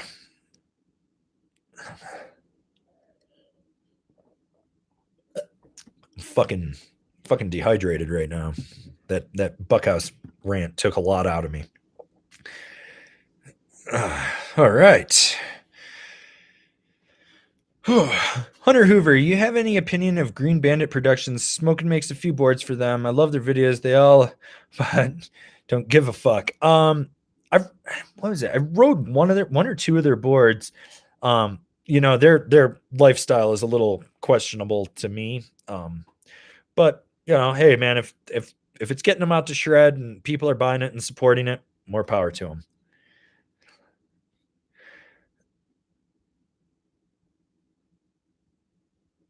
Okay. All right. Bottled in Cork. Rest in peace, L Stacker. Fuck that kid too. Fuck him. Ugh. All right. Okay. Will Graham. Angry Snowboarder, could you talk about how you got some of your bad injuries? So I'll tell you, I've done this in a live stream in the past, but I'll tell you about how I ripped my spleen in half. So it was February 25th, 2002 was the day that I actually ripped my spleen in half, and I think that was like a Wednesday. It was a Wednesday or Thursday. It was like midweek, because I was supposed to go pick Marcus up from high school, because I was 19 and I think he was like 14 or 15. And I was supposed to pick him up from school to go snowboarding. But 2.5 weeks prior to that, I'd been riding border cross contest from 245 Board Shop and Buffalo Boards and More. Put it on, my boy Jay and Mindy and all them put it on, which those guys were so phenomenal for the Western New York scene back in the day. But we cut out and decided to go over and ride the half pipe on Foxfire at Holiday Valley. And so the first hit dropped in, went up on my toe side, and there was like some oververt. And so basically I hit it. And usually when you hit oververt, you can, like, if you know what you're doing, you can kind of pop out of it. And that's kind of how it was. This was like super oververt, and basically it wooed me upside down. So I was going like back into the flat of the half pipe head first, and I was like, oh God, I got to do something. So I flipped myself around, but I was twisted sideways, and I came down, and I got a pinch tear, which I think they call it a pericardial tear in my spleen. So your spleen is about the size of the palm of your hand. And so I got this tear in it, and it was like instant. I knew something wasn't right, but I tried to ride it out. I was like, with some friends, and I was like, I'll ride it out. And I was like, I went down to ski patrol, and one of the guys came in. He's like, go take a piss. And I was like, okay. It's like, no blood. And he's like, okay. He's like, you should probably go home. And I was supposed to work, and I saw my boss that night, and I was like, hey, Brian, I can't work. And I took a couple days off from work, and ended up going to see my doctor. And he's like pushing on it. He's like, you might have tore your diaphragm, but there's really no like symptoms and stuff. And like my body was guarding that injury on the right by manifesting pain on the left, which is really weird, but your body can do weird things like that. And so he told me when I felt good, go back and snowboard again. So I went back snowboarding 2.5 weeks later. And what had happened to my spleen is because, it's the size of your palm, it had gotten that tear that had clotted, but the spleen was filling with blood. And so my spleen was the size of a football. And went back, rode the half pipe. I rode all day. I tacoed a rail. Nothing happened when I tacoed the rail. And the last run, it was about like 2:50, 3 o'clock in the afternoon, because it takes about 20 minutes from the resort to get to Salamanca to pick up Marcus, and then 20 minutes back, and we'd be back in time to meet the Ellicottville crew getting off the bus. And so I went to go do it, and hit like a little weird hip hit out of the pipe, and was just trying to butter around, hooked an edge, and just pancaked. And when I pancaked, my spleen exploded, and it tore from end to end instantly, like lost so much blood, basically like a mini stroke type thing. So I went blind on my right side, couldn't lift my right arm, leg went limp. I tried to stand up, fell over, blacked out, got to, was like, I need to go get help. Rode, passed out, tumbled, woke up, gasping for air, knocked the wind out of me, I think. I did it again, fell, slid into the base area, and was like laying there face down. And this dude happened to be walking by and kicked me, and I didn't move, and he rolled me over, and he's like, yeah, we got to do it. And next thing I know, I'm in the back of the ambulance. I'm on to 353. They've got me pulled over. Freaking advanced life support's there, slapping IVs in me. I'm trying to argue with them that I can't take flight for life. It's too expensive. Helicopter lands, got flown up to ECMC, rushed in for emergency trauma surgery. A typical splenectomy is a 45-minute procedure. Mine was 9.5 hours. I have a scar from the bottom of my sternum to my waistline that's about this wide. It goes around the belly button and everything. And they ripped me open, and they basically pulled all my organs out and had to hand clean them, because the blood that was inside the spleen when it ripped had gone septic, and they were just like cleaning it. They induced me into a coma. I was in the ICU for 7.5 days, 9 days total in the hospital. I went from 188 pounds to 135 pounds in 9 days. I got to find the photo where I literally look like I've got like this Grizzly Adams beard. My stomach is fully swollen. There's 49 staples in it. But my arms are like I literally look like a Holocaust survivor. And it was that one was fucking brutal. And then, the next, one of the other bigger ones was the elbow dislocation on Christmas Day about 10 years ago. I was riding with my friend Austin at Breck, and we'd been lapping the park, and that was that really shit year where like everything closed early. We got no snow. Like, I mean, most of my POW days were literally in May at the basin, and even then they were struggling to have terrain open. But what happened was I hit jump 2, and my heel slipped off as I was coming off, and I basically like half flipped, rodeoed, and I had my arm out, and like there was no recovering. I was trying to get it around, and I hit so hard on my hand that my elbow just popped right out. I have weak joints to begin with. I have a disorder. It's the same thing that contortionists have. So like my ligaments and tendons are about a ½ inch too long for my bone structure. So my elbow popped out and my forearm twisted 180 degrees. So like my arm was like completely back. And like right now, that's as far as I can extend that elbow. But this one, I can like bend backwards. Yeah, so that dislocated, and they ended up taking me down to the care clinic, and I told them, I was like, if you give me a muscle relaxer, this will probably just go right back in. They gave me a memory block, and then they loaded me up with morphine, which I told them not to do. And they had 9 people trying to put it back in, and they couldn't. I woke up in the back of an ambulance in Frisco, and luckily Dr. Aviola, who's the hand and arm specialist for like the US team and shit, was there. I told him, I was like, if you give me a muscle relaxer, this is probably going to go. And he's like, you're probably getting surgery. Your arm is twisted 180 degrees. But he's like, I'll try it. He at least listened to me. So they knocked me out again. And I wake up about an hour later from surgery, and I'm like hard cast and everything. And I was like, so do I have a plate? What do I have going on in here? Like I'm fully prepared to just be fucked. And He's like, no, I'll give you a muscle relaxer. And it's the weirdest thing. Your muscles just turned 180 degrees and your arm just pulled itself right back into the socket. And then it tightened right back up and locked in. And he's like, I did a few things just to make sure there wasn't like anything catching. And then they left me in the hard cast. And then I was in an arm immobilizer for 8 weeks. And I lost so much muscle mass in my arm. I've got a photo of it somewhere. Like this arm is just like Hulk Hogan big, and this thing is like David Spade big. So yeah. Yeah. So anyways, those were 2 gnarly ones. Done my knees a couple times. Luckily haven't, knock on wood, haven't had to have surgery. I've been able to recover from that, but yeah. Yeah. So those ones were pretty gnarly. Yeah. Snakehorn. Angry, what do you know about joyride snowboards? My first board was a joyride and was always curious about who started them and why they died out. Got a history lesson for me? That's a better question for the history of snowboarding group. I know like Dale Rayberg and a few guys I think rode for him, or maybe he rode for Aggression, and I'm thinking of someone else. Joyride was just like it got sold to a company that turned it into a price point company. That's about what I can tell you like right now off the top of my head. Yeah. So, okay.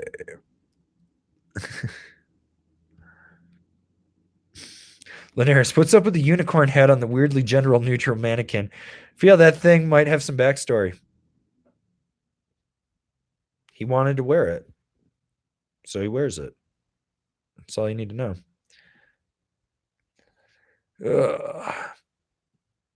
Let's see. The Huggy Bear 516. The Captain Mercury was dope, dude. Even as a beginner intermediate rider, it didn't feel like too much. Took one day and fell in love with it. Purchase was totally influenced by review. Well, that's awesome. That board, I mean, I'd say for an intermediate rider, it's solid and it'll help you progress to an expert level rider. For a true beginner, I would a little questionable on that. But yeah. All right. All right. Let's see. William Matisse Eldest. I live and grew up in the same community Jaeger Bailey did. It's a very sad time for our small resort here. Would you share thoughts on pro athletes and depression? A lot of them are hiding it. If one good thing comes out of Jaeger and what he did is a lot of my friends that are former athletes that work for brands have now come out and been like, I've been battling it and I need this and I need that. I deal with depression, but I deal with it differently. Like mine is, I know it's all head injury induced.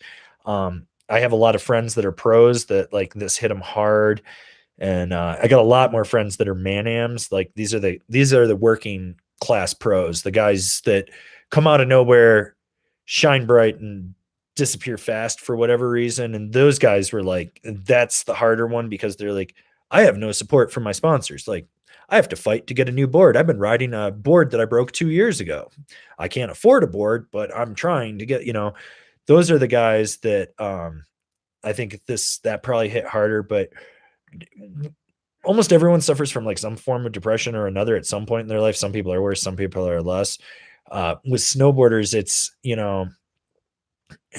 you don't realize like to you, the end viewer, oh my God, they're traveling everywhere and they're riding this sick terrain and they're going to parties and shit. What you don't realize is like, they're fucking hurt from maybe a contest, maybe a rail that went wrong, a backcountry jump that they fucking hot tubbed, shit like that. So they're self-medicating with booze, partying, because it hides the pain, or they can drink the pain away. And you're traveling, you're away from your family. You have a lot of disposable friends, like, or friendship of power, it's positions of power and stuff like that. So it's someone's got a position where and that's your friend, is a positionary friendship. Like, what can I get from them and what can I give them to get what I need? And so you don't have like that true core friend base that you have, your life solely is snowboarding and everything around there.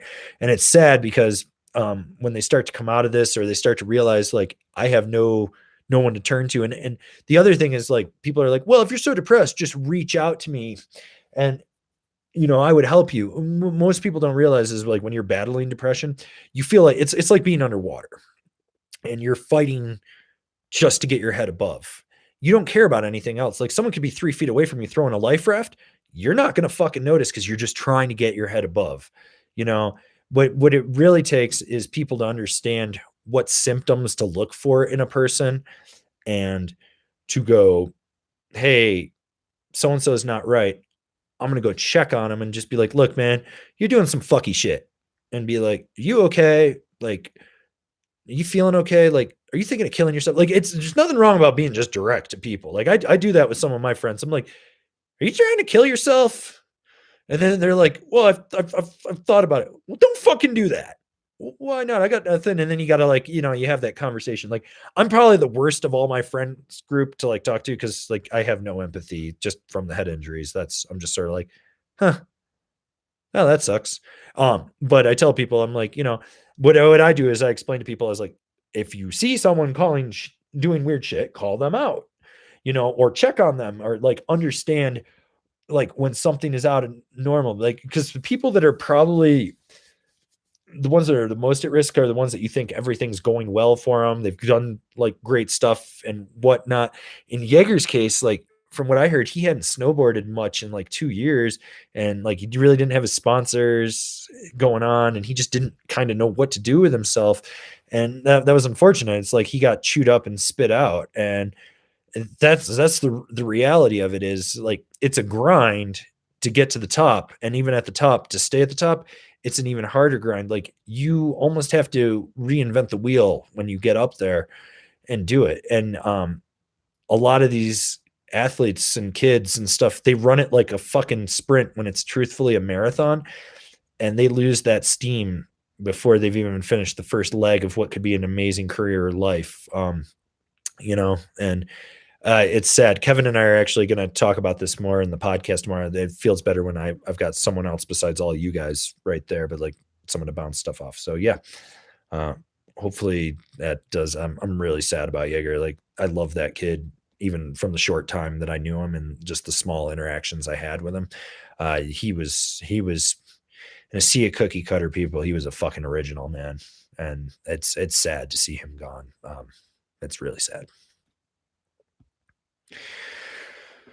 Blee McGee, March, April, better to use my 3 free days at Copper. Go March. March is typically the snowiest month. Go about mid-March. You don't want to go late March. That's when USASA starts, but March. Always keep an eye on the storms and stuff in the end of February. That'll be really solid. Let's see.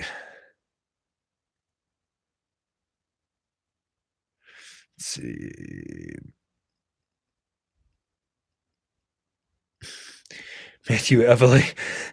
I've seen someone Mongo push into the Area 51 lift. What is the protocol for dealing with these kooks? I'll push Mongo into the lift all the time just to fuck with people. Make sure they're not fucking with people or they're just pushing backwards so that they're talking to their friends and stuff. Like if they legitimately push Mongo, then you can tell them that they ride alone or just let's speak English.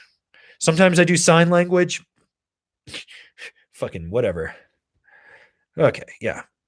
Let's see. Let's see.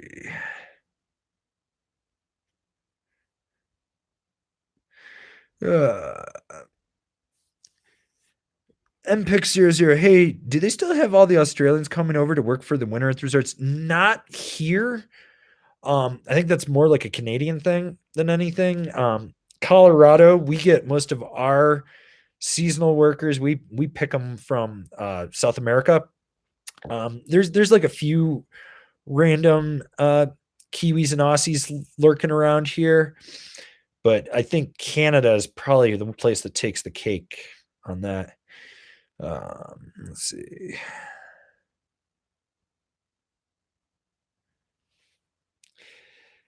Casey Lassard, what do you think the absolute most overrated board is? I think there's a few of them. I mean, I feel like I've contributed to the overrating of the Orca.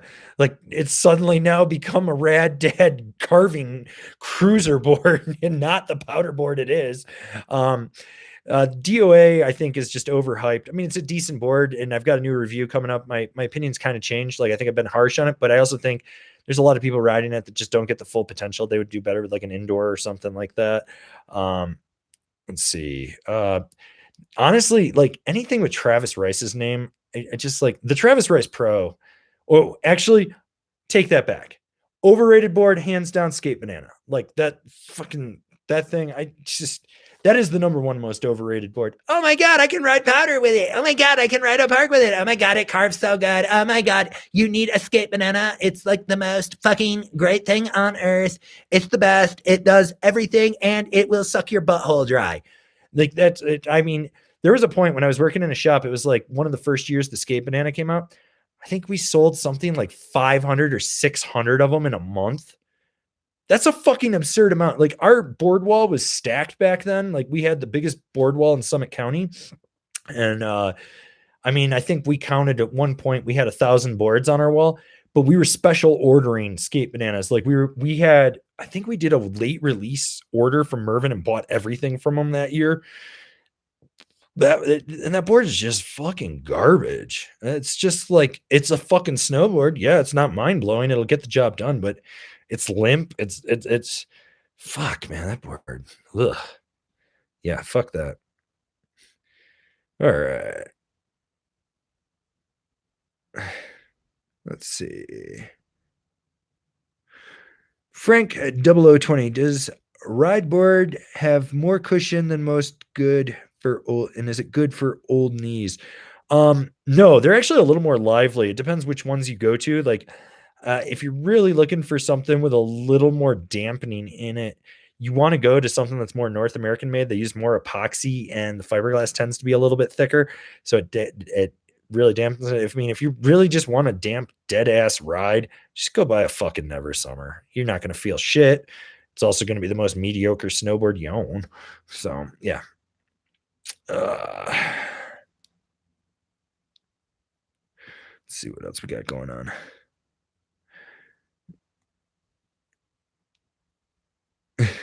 My fucking arm hurts. How many years will it be until the wait lines at resorts last longer than the resort is open? Fuck, I feel like we're getting there soon. God, those lines last year to Snowbird when it was still open, and they were like zigzagged lines. Then it went across the bridge, and it was like all the way back to the parking lot. I'm fucking absurd. Like I've seen some big lines at the Vail resorts too. I mean, fuck, dude. I mean, it's good. More people want to shred. The problem is they all want to shred on the exact same day, and it's their mountain. So yeah, yeah.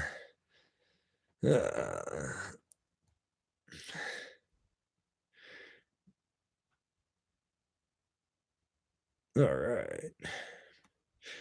Let's see. Avery Cordova, why the Never Summer hate? Do you think they make any good boards? Because they made a fucking shitload of money off of me, promised me a check, and never paid me.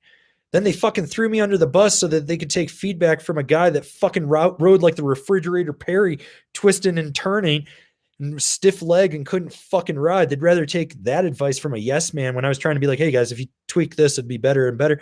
Then they put everything into their fucking camber profile, which is not the end all be all camber profile. Yeah, it changed things for that brand, but it's not the best. And like the new version that they have with that RC tech with the Vario side cut, they put the side cut inside of the insert. So it's super fucking hooky on the Proto 2. And all these people are like, it's the greatest board, but it's hooky. It's hooky because the side cut isn't fucking built right. Like, oh my God. Yeah, no, fuck Never Summer. Like those fucking kooks owe me money. Plain and simple. Like they should be saying thank you for helping them develop their RC tech, helping them build an online presence. But no, they'd rather throw me under the bus because some guy that fucking claimed that he was part of ISIS and was a truck driver. Yeah, this dude had a mental breakdown. And I've talked about this before, went all batshit insane and was trying to save face so he could keep getting a free snowboard. Well, fuck that. Fuck them.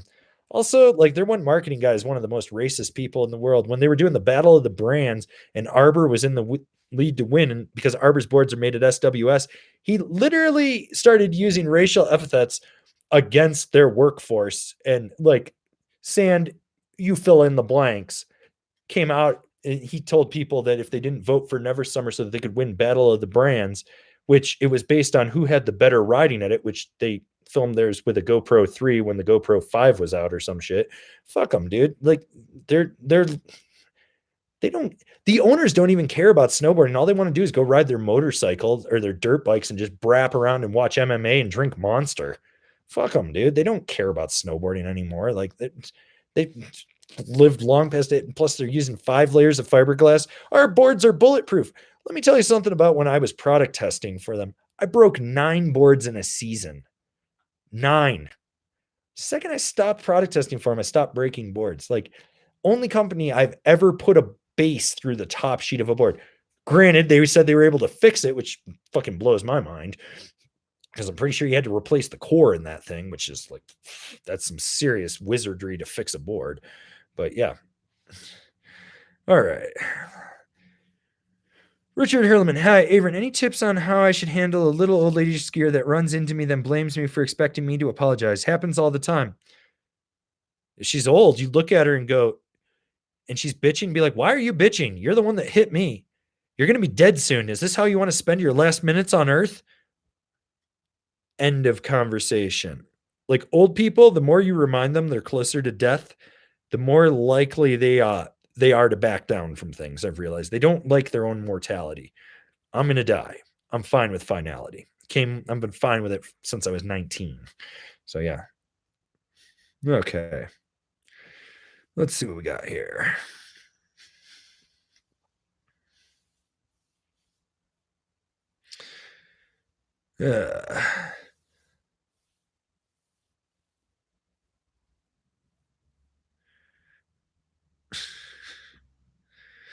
Matthew Evelyn.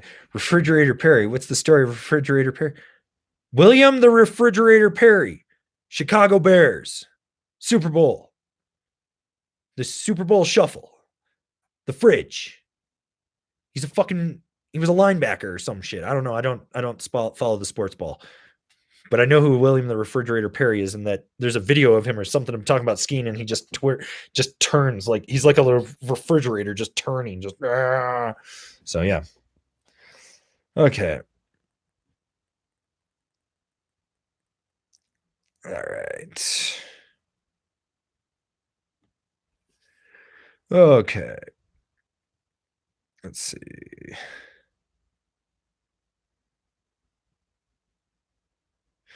Kale Mitchell, any updates on the tandem ninja suit? Alan's been a little busy the last few weeks. Family stuff, working on himself. But I assume by working on himself, that means he's turned his garage into a skin suit sweatshop, and he's been practicing on the homeless of Salt Lake City so that he can make the most ultimate skin suit tandem ninja suit so him and Kevin can slide in and just be one human. I mean, have you ever seen the movie Tusk by Kevin Smith? I feel like that's like where Alan's going with Kevin. Like, but instead of turning Kevin into a walrus and then fighting it, he's gonna somehow like human centipede Kevin to himself. It's really creepy.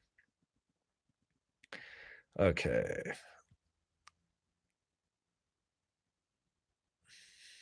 Joe Coffey, which black snow model is best for carving on hardpack? Well, the Mogul Monster, of course. Duh. If it can handle the moguls, it can handle the groomers. Fizzled. Whatever happened to Bert Lamar? He started a golf company, and he's really big in golf. He's like a golf pro or some shit now. And I think he just golfs all the time.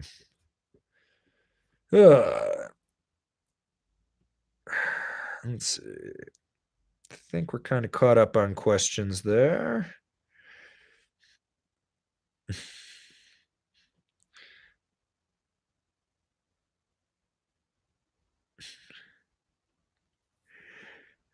All right. My fucking arm hurts. You coming up to Shred in Canada this season there, bud? I was looking the other day on the map. Might go to Sunshine Village, hit the big 3 maybe because it's on Icon. I'm not sure. Kind of depends. I'm like this fucking close to just saying fuck it and going on a 2-week road trip and just start driving and not no clue where the fuck I'm going to go and put like 4,000 miles on the car and just sort of travel around. So yeah. Okay. Maxime Boucher. Hi, Avern. I often heard camber boards have more edge hold than flat or reverse camber. Edge tech are more effective too on ice or hard snow. What would be better on icy conditions? Standard camber or any other with edge tech? So Edge Tech, here's the big thing about camber and ice. Like reverse camber, if it doesn't have a good side cut with a like a grip tech magnatraction underfoot, you just have a saucer sled that only has like this much effective edge. I rode one from Thrive once that was full reverse camber with a radial side cut, just side cut, nothing to it. You want to talk about just saucer sledding around the resort? Like that was it. But when you get that like added contact point, if it's done right, which you want it right underfoot, you can steer underfoot more like a skateboard with loose trucks. But with traditional camber, you've got this, you're driving the edge down, and then you've got this bite out there. And if you add added contact points or like, like grip tech from Arbor or magnatraction on like a C3 or something like that, or underbite from Yes, you end up just getting an added bonus of more grip right underfoot. Like when it's done well, it's great. But some of these companies, it's like they haven't quite figured out right where the perfect blend is, because they'll try to do like a tri-radial side cut, but they try to keep the blend area together instead of blending it into one smooth. They leave it kind of jutting out. And if they don't put it in the right spot, it either becomes too hooky or it doesn't engage.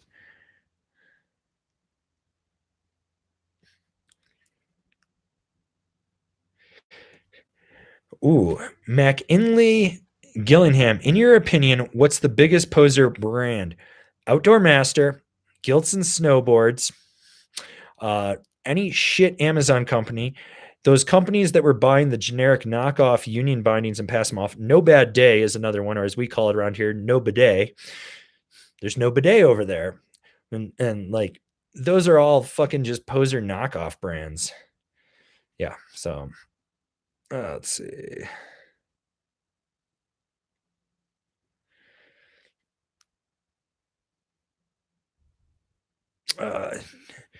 Tyler Kim, any difference in the ride now that the S-Typo is the 242 cam rocker and not the 444? It's, in my opinion, like they softened the typo up too with that. It just feels looser more than anything.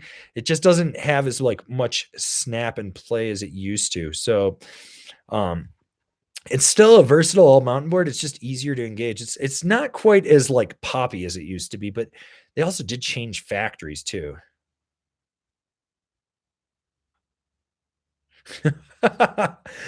Marco Purchase. Have you ever disliked and not ridden a board? Not because the board itself sucked, but because the graphic was just ass ugly. No, dude, I honestly don't even look at the graphics. I just don't even give a fuck.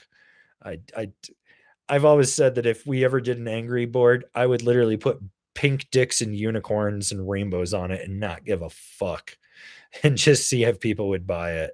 Like I just don't care of um yeah. So, yeah, I just don't care. The Huggy Bear 516. Hey, speaking of Edge Tech, Death Grip by Capita doesn't really seem that effective. Um yeah, that middle contact point, like you only notice it if you're really driving the board and over flexing it and you've got the nose flexed and lifted so much that it just grips underfoot, then you've got that contact point kind of engaging. It's not the most effective one out there. Let's see.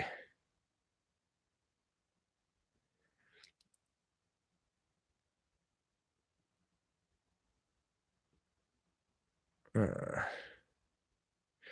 compilations. Have you ever experienced an avalanche? I've experienced two. Well, I've had some slab cracks and small, like they moved like a foot or two on me, like wind loaded stuff. But there's two that I've been through. When I lived in Washington, I got spin cycled on the backside of Stevens Pass. I dropped like this, maybe it was like 15-foot rock popper. I want to say it was probably like 9 feet. Now that I really think about it, it was like really small. It was like under 10. And like the slough on top came down. I dropped it. It hit me. I went around twice and it spit me out the side and then it kept going. Um, it didn't bury me, but I was just sort of like, what the fuck was that? And like got up and hiked back out the backside and went back to the chair and just was like, oh, that was fucking weird. Clueless and oblivious and 22 years old. Fucking immortal. That one. And then Steamboat, actually, I got buried in one right out out of bounds, these skiers broke. There's like these rock drops, and these skiers broke the top, and it went off the rock, and I was underneath it, and basically like it didn't pull me, but it buried me, and I just ended up putting my arms above my head, and it stopped me like right about here, and I had to self extricate myself, and it was funny, like these two fucking old skier fucks. Oh, hey man, didn't know you were down there. Yeah, well, no shit. Like we're all out of bounds doing shit kind of illegal here. Can you guys come dig me out? No, you're on your own, man. And they just skied away. And it took me like an hour and a half to extricate myself. And I was late back to work, and my boss yelled at me. Lou was not happy. She was not fucking happy I was late to work. So, yeah. Roush, do you rock a helmet like when rolling through trees? I wear a helmet 24/7, son. Like, I got to protect what little brains I got left in there. Otherwise, I'll end up retarded like Jonathan Buckhouse. Ugh. Matthew Pearson, Twin Pig or a DOA? Honestly, I'm not a big fan of the Twin Pig. It's an okay board, but like it's not anything great. Out of the Pig series, it's my least favorite, and that's saying something because I don't even like the Mountain Pig. But the new DOA, I rode that and just had a blast on it. The day I rode it, it was like everything I fucking wanted out of a snowboard that day. It was the DOA, and so I'd say go with the DOA.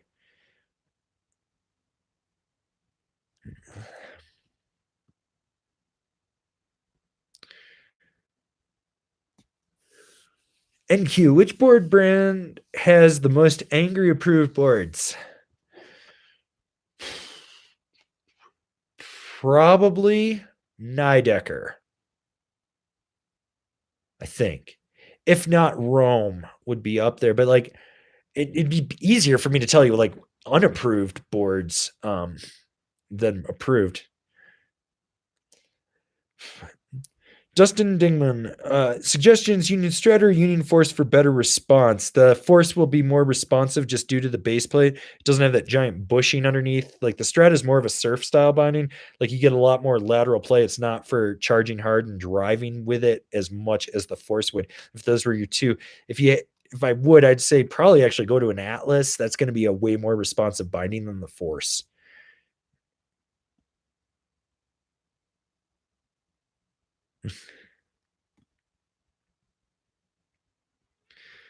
uh, Bottled and Cork, when will we see 21 catalogs start popping up on Issue? So just so anyone knows, there's this thing called Issue with two U's. So it's ISSUU. But you can also go to Zuzupopo, which is ZUZUPOPO.xe or something like it's a Japanese website.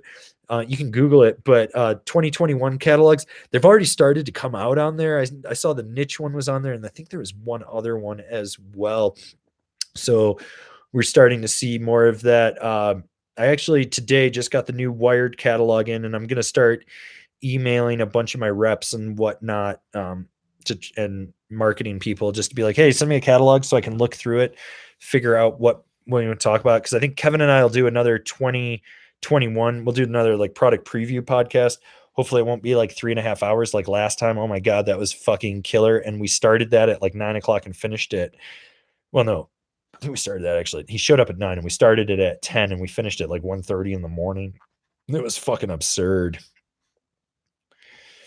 Okay, Andrew Waugh, how have the Rome Black Label bindings been treating you? I broke a ratchet on one pair with like 14 days on it, but they sent me a new replacement, so that wasn't it. Otherwise, response-wise, they've been fucking phenomenal. Like I have just so much more response, which is what you usually get when you go to like a two-piece binding. So you got your like plastic tray and your aluminum heel cup, and it just you get more play in, or you get more response and less play in it. And I'm trying to change my whole riding style because I just, with everything going on in my body and what I'm trying to do, just change it. And so that gives me more response and fucking still like one of the best bindings I've ridden. So I love the fact that I have two pairs of them and I'll pick up a third, and those will be my new test bindings. All right. J Rec, what's your favorite hill in the Pacific Northwest? I really like Stevens when I lived there. Like I really, really had a good time, but now that it's owned by Vail, I'm like kind of questionable. So I'd probably go Baker just to be that guy. Man, you guys are really sad about L Stacker's Adventures not being my pseudo claiming number one fan. Uh, let's see. Frumpy752, I'd love to get my girlfriend into riding. Any advice? She's super cool with me riding all the time, but I'd love to share my love of snowboarding with her. Any hope, or should I just pack up my dog? Don't force it on her. That's the big thing. Like just ask her. Just go to her and ask her sometime and be like, "Hey, would you like to experience this?" And see what she says. And then don't teach her. Be like, "Okay, cool. For the sake of our relationship, I'm going to put you in a lesson," and just go to the lesson and explain to the guy, "Hey, she wants to experience this. Can you get her to the basics so she can like falling leaf and maybe link a turn or something?" And then do a couple laps on the bunny hill after that, and like see how she is, but don't go like all in and force it on her, and like, sometimes it's cool to date someone that just doesn't do it. Or so my friends tell me. I don't know. I'm single as fuck and I'm okay with it. All right. Tyler Heiduck, would you recommend a Rome Ravine for an all-purpose board, excluding park, heading to Whistler in a couple weeks and looking to get something more all-mountain? Yeah, I mean, that board would be solid. If you wanted to go something more Canadian, I'd go with the Wired Vantage. It's a little bit stiffer than the Ravine, and with that heavier snow up in Whistler, it's really designed for that coastal snowpack. It'll push through it better. It's got that taper. It's like that would probably be more the one that I would push for it. So, yeah. Okay, what else we got going on here? Matthew Pearson, hey, thanks for the advice. I was also looking at the War Pig, but they were sold out. Well, you snooze, you lose, bud. Sometimes you got to buy those in-demand boards.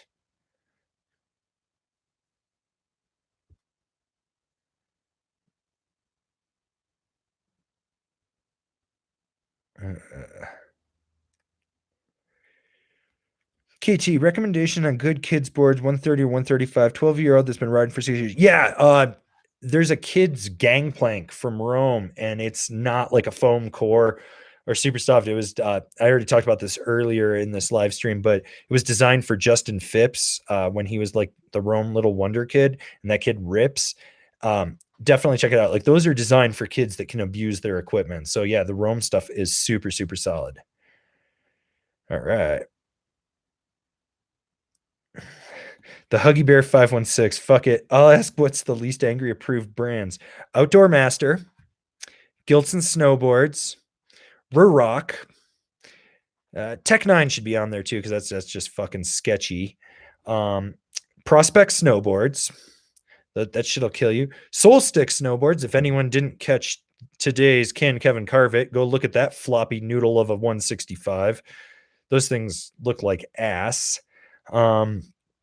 Let's see. What else is out there? Nightmare Snowboards. Fuck them. Let's see. Never Summer is not angry approved. I don't really give a fuck about that brand anymore either. Yeah, I think that's kind of it.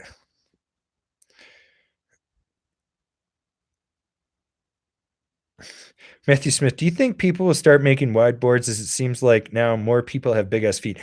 It's not that they're making wide boards. If you actually go back 10 years and look at what was considered a wide snowboard now and go look at just like modern day decks are actually what wides were fucking 10 years ago. So now we're actually making ultra wides. I think more than anything, like the technology of flex patterns, side cuts, edge tech, camber profiles, materials have caught up to the point where like wide snowboards are not like the stigma they used to be, where everyone's like, I got to get the narrowest snowboard you can. It's not like I ride so many mid wides that people are like, that looks wider. And I was like, well, it's a mid wide. And they're like, you ride a mid wide? You only have a 10. And I was like, yeah, no, just stomps way better.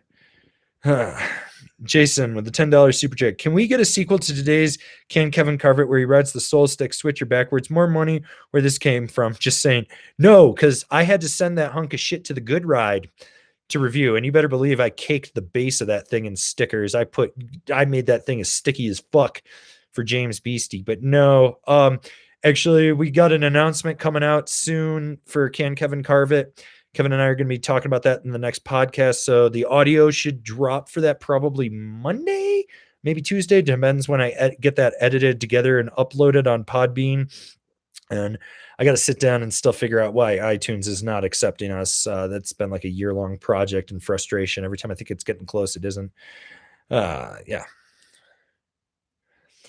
William Matisse Ellis, what wired board would you compare to the Mercury? Probably the Directive would be the closest to that. It's got a different camber profile to it, and it's got like the wired has like the best sweet spot flex pattern in the nose and the tail. Like when you lock in, you lock in. And so that would probably be the closest.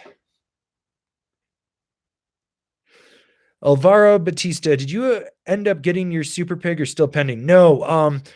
I had to be realistic. Like every time I talk about I'm going to get all these boards, I'm never going to get those boards because I'm never going to ride them, because all I do is fucking ride review boards starting in another 2 weeks. Like I will be riding 100 snowboards, which means I will be riding a different board every single day, testing them out. So, actually what I bought myself a Rome Warden in a 155, and it is such a base model board, and I've been beating the piss out of it and loving every fucking minute of it. So let's see. John Sutcliffe, do you know much about Bakery from Munich? They have some cool looking. Oh my God, their shapes are fucking phenomenal. That is a company that is on my radar. I love following it. I love their story. I love their marketing. Like if you haven't seen Bakery Snowboards, go follow them on Instagram. Go check it out. Like they got some unique shapes. I want to do a thing where I reach out to these Euro brands and try to get them to send me stuff. And like some of them have reached out and said they sent stuff. And then when I follow up for a tracking number, they never give me anything, which tells me they either A, didn't send it, or they sent it wrong and it showed back up and they don't want to pay the shipping again or admit that they fucked up. So yeah.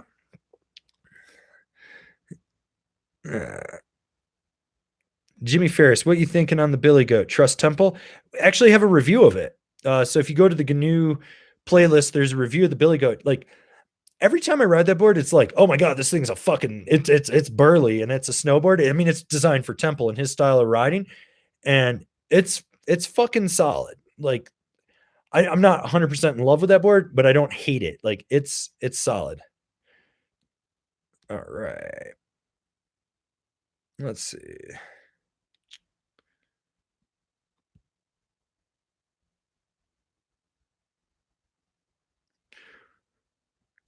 Roadster 99. What constitutes a dialed side cut? Example, Nidecker has probably the best side cuts, but what makes them so much better than any other top tier brand?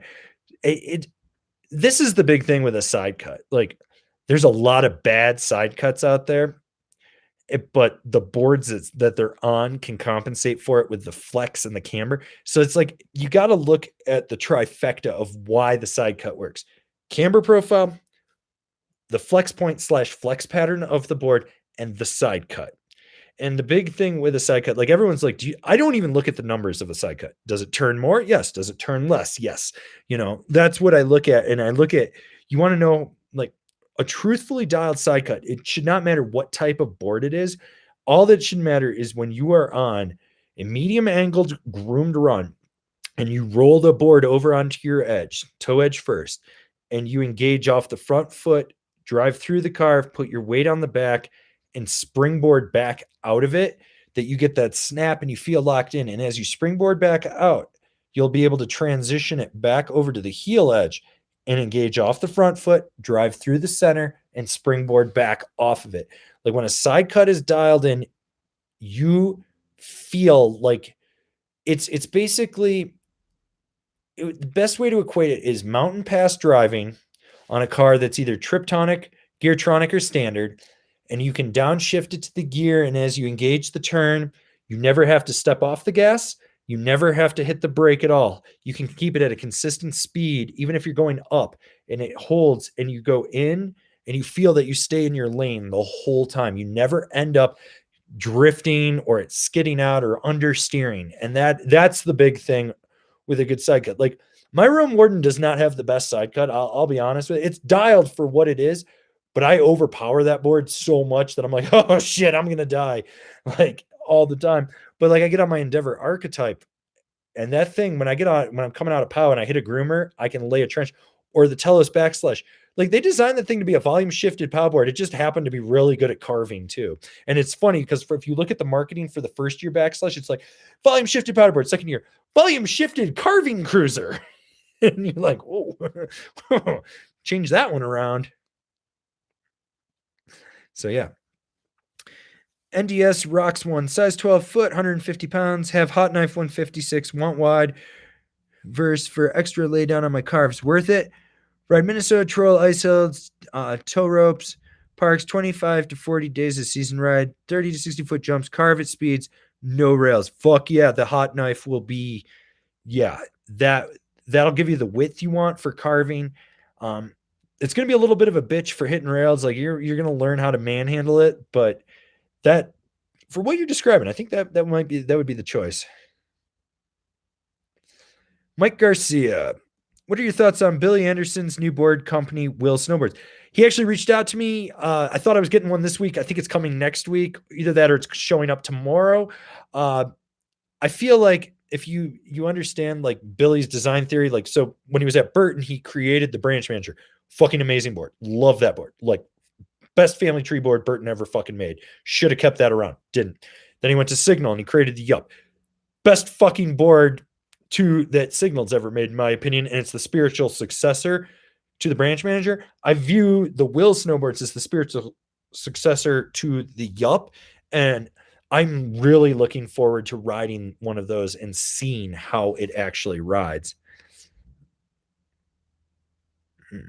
KT, advice on boots which packed out. Now, half size too large. Should have went for the Avron fit. Have you checked out the Boot Fitting 101 series? So there are some trips to it. If you tricks and tips. If you haven't put an aftermarket footbed in, go get one. That should raise you up and make it a little more snug. If that's not enough, you can put a Bontex board underneath the aftermarket insole.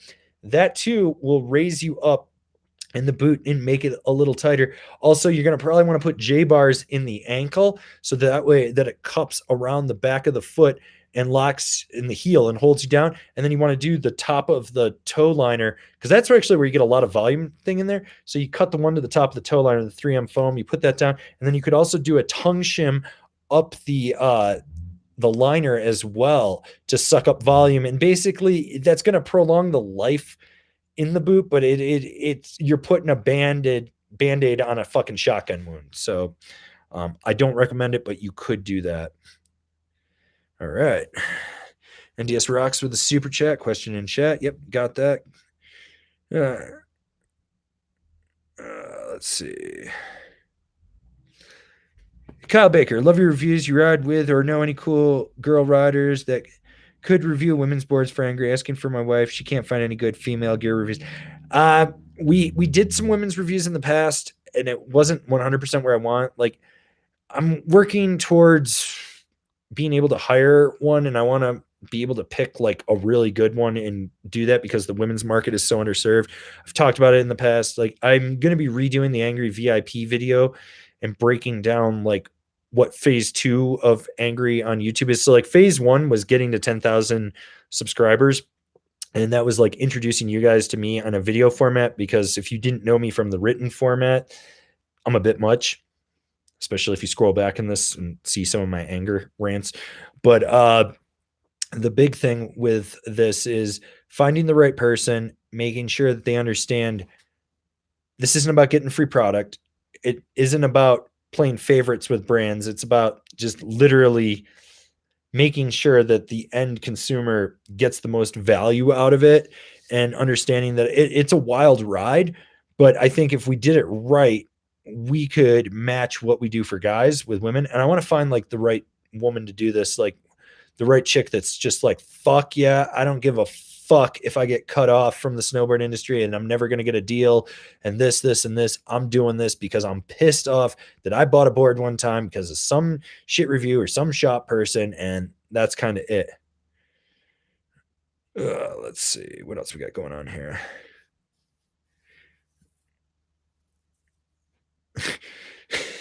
CCC with the $2 super chat. Can you say F you Ed for me? Fuck you, Ed. There you go. I F you Ed. FUD. There you go. So yeah. All right. Let's see. Let's see.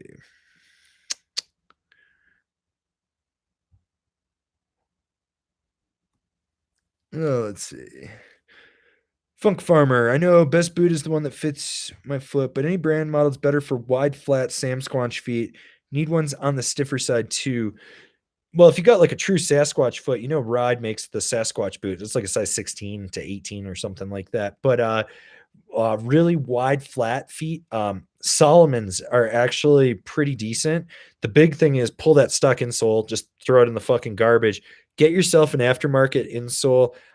You could go with the Remind Cush. I think it's the Cush is the flatter one, or the Destin. The Destin is like totally like flat, and put that in there, and then that'll give you some arch support in there. But the Dialogue wide is super, super fucking wide. 32 also makes a wider boot, but they do not last. Like everyone's like, I love my 32s, but they didn't make it 32 days. So yeah. Oh, let's see.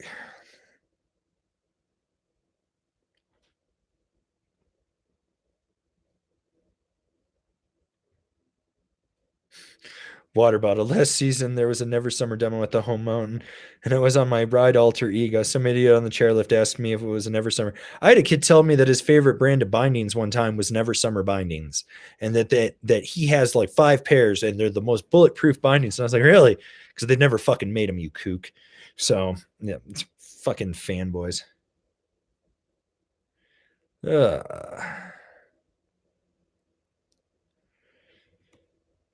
Ellen Bergsma, Orca or Skunk Ape? Skunk Ape or Stump Ape? Like Skunk Ape and Orca are just two opposite ends of the spectrum on there. The Stump Ape would be closer to the Orca in that case. I still think the Orca is an amazing board. Like I've had a blast on that. I really want to try the Fun Guy next. Uh, let's see. Kale Mitchell, Copper versus A Basin. They're really two different resorts with two different vibes and two different types of terrain. Like A Basin's a little gnarlier, it's a little steeper, it's a little craggier. Like it's a little more extreme. Copper is more rolly and sendy than anything, and it's a little bit flatter of terrain. I like Copper for like the versatility of it, and I like the fact that I can park in the Beeler lot, walk into Gravity. Kobe and Lauren, my two friends, will be there. I can meet my boy Brucey. Like there's a good crew. Like when I go to ride A Basin, that's like I'm going to by myself, or I'm only going to ride with my friend Jordan Zadanek. Um, and that's kind of it. But they're two very, very different resorts in respect, and they get different snowfalls just because of the way they sit. Oh, let's see. Uh,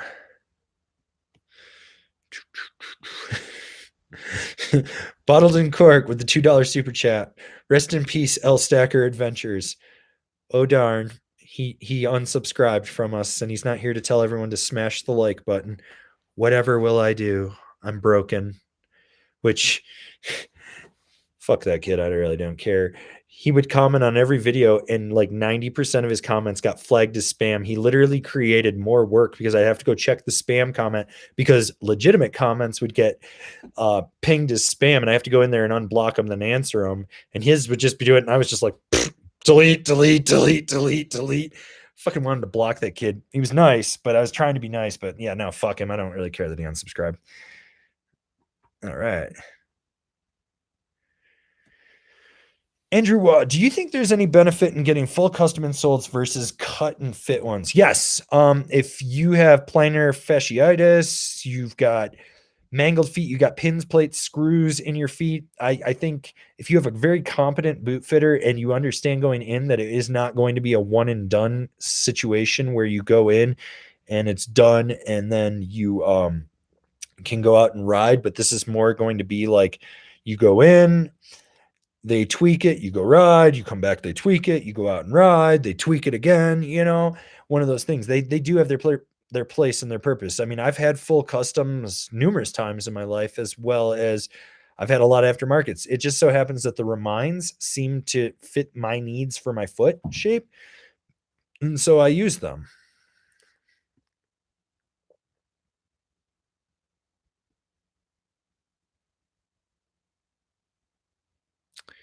Let's see.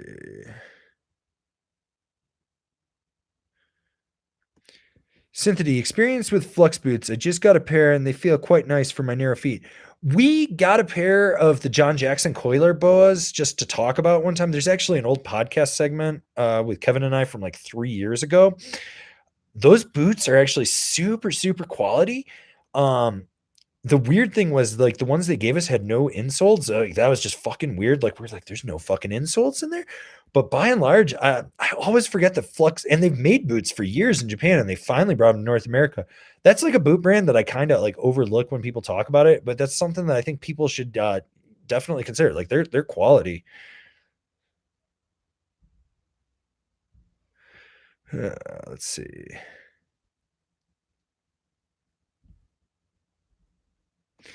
Ellen Bergsma, is the Burton channel system worth it? I mean, it has its place. I've got it on my Endeavor archetype. It works. I mean, it is what it is. I feel like it does loosen and more than a 4-hole pattern, but you do get more stance options. So you can narrow it down to the millimeter if you absolutely fucking have to. So yeah. Let's Drift 944. Ever ride a Napton twin? No, and I'm never going to because the fanboys are too volatile about it. So it wouldn't matter whatever I'd say because their whole response would be, well, Napton says this. And I was like, well, Napton gets paid to ride that. So no, never going to ride one. Don't really give a fuck.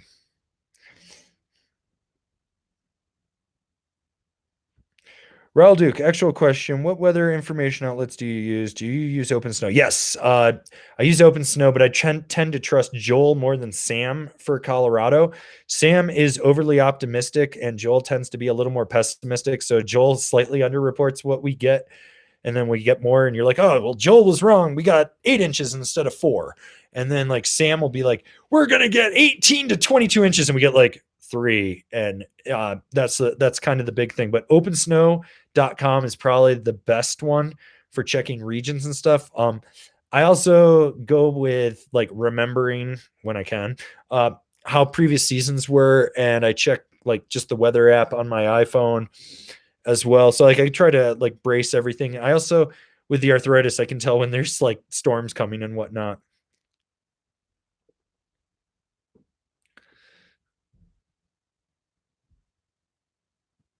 Let's see. Sewalinski 20. Sir, if this isn't allowed, I know you're discussing brands and their products, but want to know what you think about the Buckhouse Ski Patrol thing.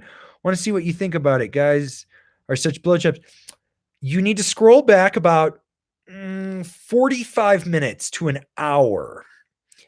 And there is an epic fucking rant. And I might actually just download this video and cut it and just save it for anytime someone asks. I can just be like, here. Also, for anyone that wants to know how I feel about Keystone, there's an article on angrysnowboarder.com titled The Police State of Keystone. It's from February 2009, so it's like a really old article from there.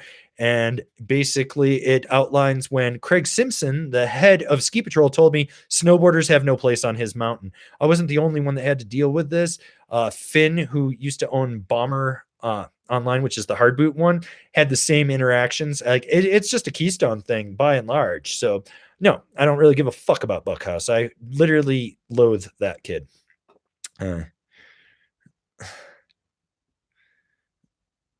Let's see.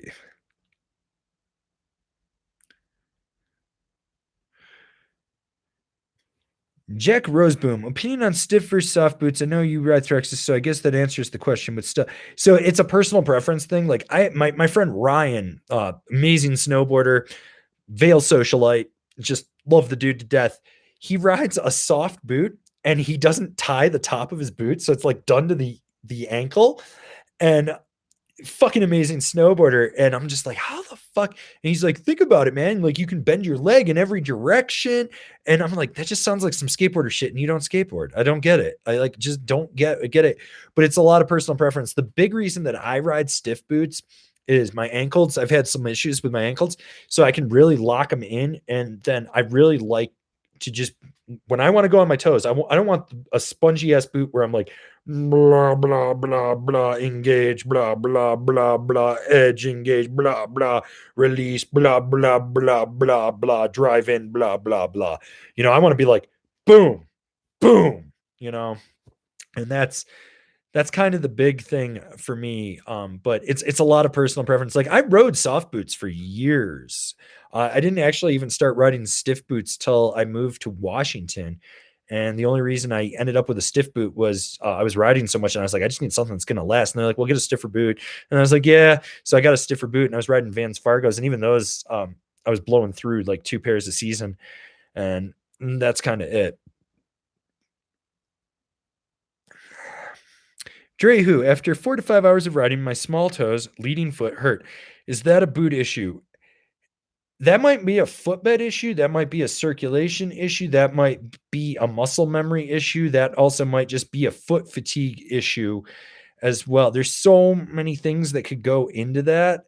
Um, it could just be a lack of muscle in that forefoot. It could just be that you don't have the metatarsal arch support. So, like if this is the knuckle of the foot, there's like a little arch in there, and there's a little, it's like almost a triangle, and that could give you the arch support you need so that it doesn't cause cramping or foot pain on there.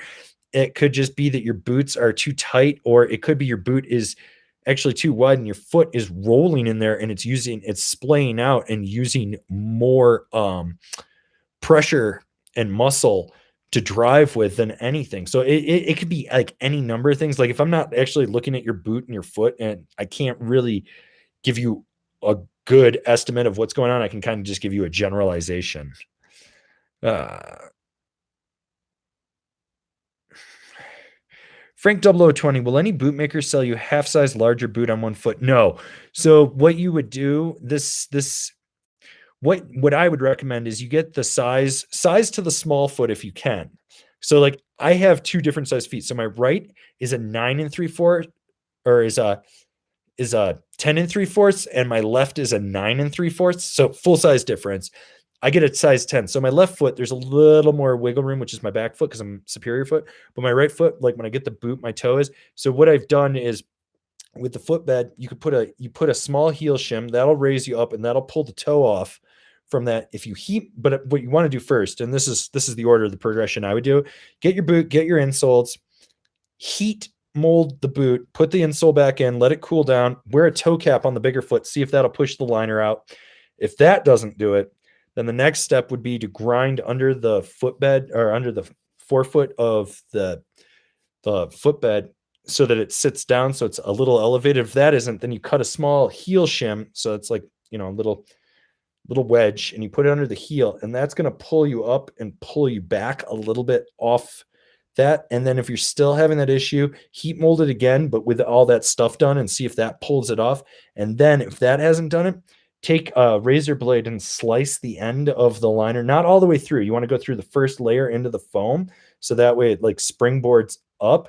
And when it does that, that should give you a little more fit in there. So that's kind of like the steps that I would go on with that. Churning Park, do you like the Unions and Atlas bindings? I got a set for free from a friend that I traded some fluxes to, and I don't know what the fuck they were, what was going on with them. They weren't current year stuff, and it's not the new stuff. So I don't know how the new stuff is. Literally one of the worst fucking bindings, like comfort wise, I've ever ridden. Like the most painful thing. I almost threw them in a dumpster. I ended up giving them to my friend Andrew because that's actually what he rode. And I was just like, I don't know what the fuck's up with these things. I don't ever want to look at them. Just fucking take them. So yeah. Let's see. What else we got going here?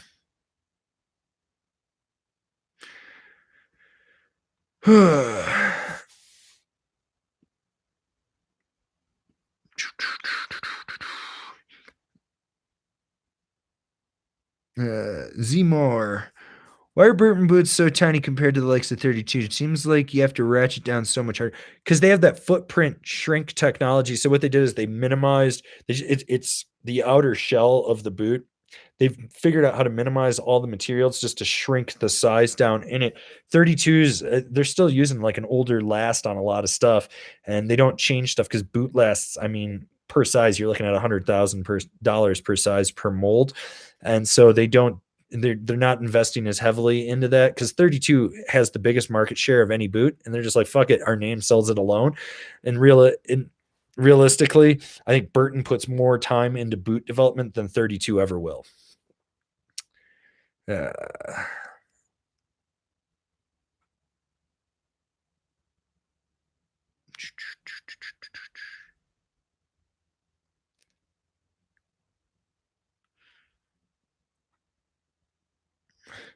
S2000 guy. The bouncer run at Copper has some cool small tree runs on the right side of the run. You hit that offense, seemed pretty empty there.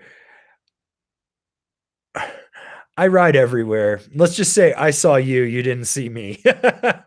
But today was playing field guide to a good friend of mine that lives here that finally made the jump from, or well, she has an Epic, but she finally got an Icon because we've been telling her like you need to come to Copper with us. So I've been slowly showing her around. So this morning was like taking her out a bunch of different out of bounds areas, and just going for uh, just going around showing her a bunch of different things and whatnot. So yeah, there was that.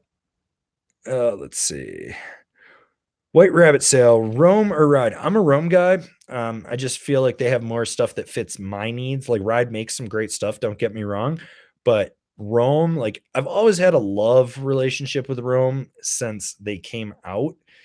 And it's just one of those things. Like I rode 390 bosses for years, until they got stolen. I missed that binding. God, I missed that binding. That was the most broken in binding ever, and it was so custom made because I had so many different parts from different bindings. I like Franken binding. I miss that binding. I fucking hate that asshole that stole that. But yeah, Rome stuff always just resonates with me. I mean, I'm riding right now. I've been riding Rome Black Labels all season. I've got a Rome Warden that I bought for myself because I just wanted a soft fuck around board to destroy. And yeah, let's see. Kale Mitchell, best worst things about living in Summit County. Denver is the worst. And all the people from Denver that come here on the weekends and drive like idiots and act entitled and tell people that they live here when they live in Denver. That's it. Like, you got to realize like Breckenridge is literally the most visited ski resort in North America. They'll tell you it's Vail, but they're fudging numbers. Breckenridge is the most visited ski resort. And that's it. The high cost of living is awful. The turnover of friends, like I try not to invest too hard into friends because I'm like, yeah, they won't be here, but the best side of things is you always have consistent snowfall. You have one of the longest seasons in North America. You have Woodward at Copper. So you've got all this great stuff. You have an amazing, like once you get past the bullshit scene of Summit County, and it'll take a year to 3 years, like depending on how entrenched you get. But once you get past the bullshit and like meet some really cool people, there's such a great, amazing community here of people. And, I quit my job. I worked there for 4 years and I'm a staple. When these people see me that I've dealt with for years, see me out and they're like, hey, how's your business going? Like, is everything good? And they really care. They want to see you succeed. They give you the tools. And that's like one of the best. And one of the things I was talking with one of my friends about this, I was like, I've traveled around this country and I've lived in a lot of towns and I've visited a lot of towns, but there's something about Summit County when I come through that tunnel and I can look down over Silverthorne, cross Lake Dillon, and I see Frisco and the peak ranges, the 10-mile ranges in the background. There's something about that always feels like I'm home. Like this is where I was always meant to be. And that's what I love about this place. Like there's other places I was like, I could see myself living here, or if I had to, I could live here, but this is home. Like this will always be home to me.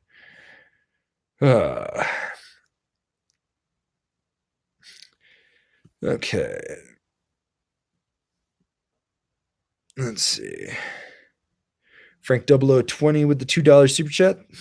Thank you. And Marco Purchase with the $20 super chat. Ah, sweet. Thanks, bud. Let's see what we got going on here. Oh, Paul Falconbridge coming in from Cornwall, UK. Good morning. Have I missed story time? Can I ask? 100 yards in, how big the drop was that Kevin was almost launched off whilst riding that flappy, pointy thing he was trying to carve. So for anyone that hasn't seen Kevin carve it, the Soul Stick pocket rocket, he almost went over the snow fence at the basin. It's not a big fence. It's maybe 10 feet to like a snow ledge, but then the pitch on that is like, I think it's 34 degrees, 33 degrees, something like that, but it's a rock field. And he would have just gone off and he would have probably just gone right through the rock field. And in it anyways, but and also you've missed a few story times. If you scroll back, there's some epic rants as well. So yeah. But no, Kevin Kevin survived. Can Kevin carve it? We rode some fucked up shit. We rode some normal shit. It was a good run this season. I'm pretty happy with how it turned out. The numbers were good. I think you guys were stoked on it. It was funny at the start of the season how many people were like, "Well, of course you can carve it. It's a normal board." And I was like, "You people have probably never watched Breaking Bad. It's a slow burn. We got to build this up and get it to where we need it to be, you know?" So yeah, I'm glad that though that we had other stuff. Let's see. Uh,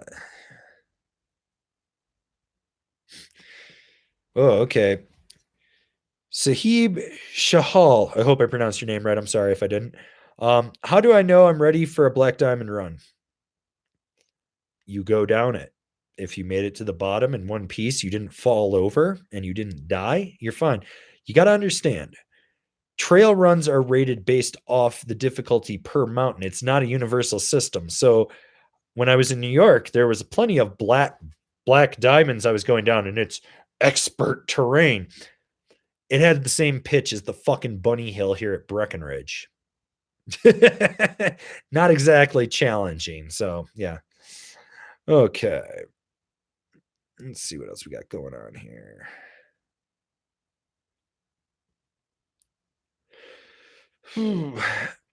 Meyer Eshkenas, top 5 dentist boards for 2020. That list is coming. You can wait. You can wait. So many top 5s. I'm always making top 5s. Let's see.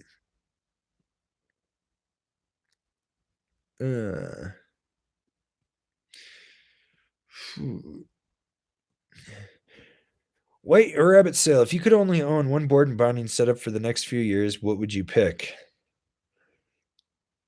I'd probably just I'd just go with that Capita, a simulator with my own black labels. I think that would probably be the most versatile board I could do. Like versatility is the thing, and I guess I'm going to have to go with a twin tip on that. I feel like that would probably be like the one board to rule them all if I had to.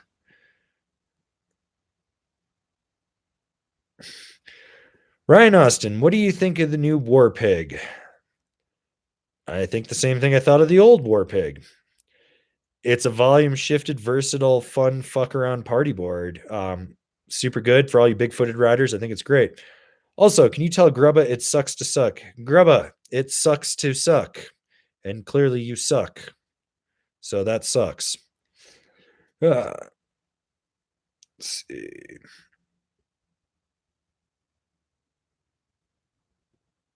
I think we're catching up to questions here.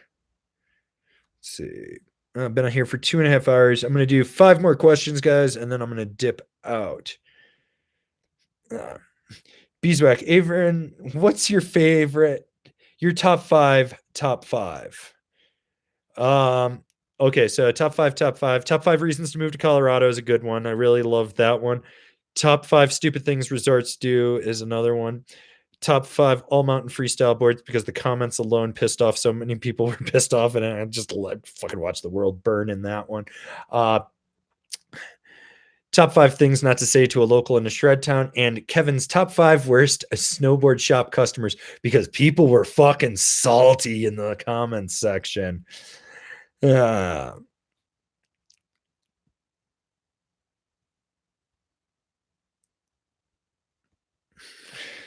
Linares, how much cash to get a Can Kyle Carve It parody where you test boards that are good for carving but can't do it? Wearing a Ruroc with obligatory monster stickers.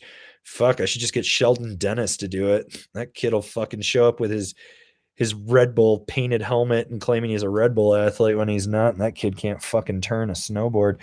Don't really want to do that. Like, we've got an announcement for Can Kevin Carve It coming out, and we're kind of you'll see what once he and we've been talking about like what's next, like where do you go after 2 seasons of this. So yeah, so Avery Cordova, big resorts are cool and all, but I often find that smaller mountains are more playful, less crowded, and just overall more chill for me. It's Powderhorn, but what is your opinion on this? I fully 100% agree on that. So like Powderhorn's fucking rad. Actually, I really want to get out there on a powder day. Train is phenomenal. But my big thing is like this year is I'm trying to go off the beaten path a little bit more to more small resorts. Like I don't get me. I like everything I have here is a mega resort, even a basin, even though they don't want to admit it. But little resorts are cool. And I've actually talked with one of you guys in the chat, Bottled in Cork, about this, that it's like, would you rather pay a little bit more for a small resort that's never crowded, but it doesn't have all the amenities, maybe it doesn't have the sickest park, but you never wait in line, and a busy day is like the parking lot's 3/4 of the way full? Or would you rather go to a mega resort where you pay for everything, you're fighting the crowds, and yeah, you get some good terrain and stuff, but and you got more amenities and whatnot, and it's a give or take. Like I feel at some point in my life I'm just going to become this hermit that lives in a shack in the woods with a dog, and I just ride fucking a small little resort, and I don't give a fuck. Like I always joke that if I ever retired, I'd probably move back to Steamboat and just shred Steamboat, because it's like still a mega resort, but it's still tiny. But like a crowded day is like a Saturday, but the rest of the week it's kind of empty and stuff like that. And there's so many of these cool like little nooks and cranny um, resorts out there. Like I don't know if anyone's ever heard of this resort in Colorado called Ski Hesperus. It's down in the south of Colorado. I don't know why, but for some reason I just like I want to go fucking ride there. It doesn't even, there's no sense to it. And it's like no one's probably ever heard of it, but I want to go there and I want to check it out. So yeah. Hudson Stevens, ever ridden in North Kakalaki? No, I haven't. I avoid that mid-Atlantic, north of the northern southern area, north of the south. It's not my cup of tea. Let's see. Andrew, I forgot to ask this again, but have you ridden the offshore snow shaped boards, the raffle you shared on Instagram? Those shapes look so fun. No, but Josh, the owner, and I have been talking, and supposedly he's going to try to get me two, I think. Maybe I got to hit him back up. And just so for everyone that understands the frame of reference, offshore snow shapes out of Japan. The owner is Australian, and he is raffling a board. It is $50 Australian, so it's like $35.96 or something like that. It's selling 500 tickets. You can buy as many tickets as you want. Winner gets a snowboard, but all the proceeds are going to the Australian wildfires. I think it's for animal shelter relief or something like that, because Australia's just fucked. Australia's just straight fucked, like oft. Shedden Floyd, you coming up to Baker this year? Wasn't planning on it. It's been a long time since I've been up to Baker. I mean, that's fuck. Probably been 11, 12 years since the last time I was there. Yeah, so okay, what else we got going on? I think that's kind of it. We got Seawalinsky 20 with the super chat. For when you convinced me not to get a skate banana. Damn right. Don't ever buy a skate banana. Fuck that thing. Let's see.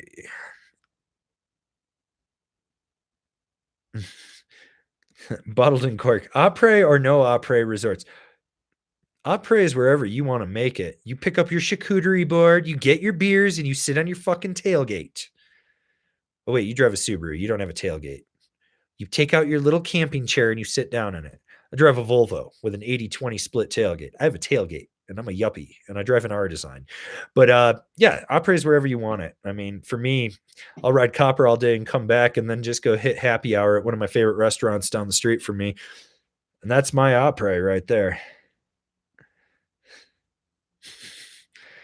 Oh shit, shout out to Olive. Yeah, Hesperus, come down. I'm working on it, girl. I still need those tickets to purgatory.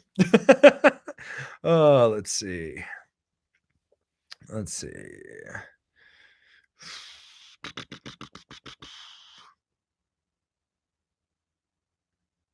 Let's see what else we got going on here.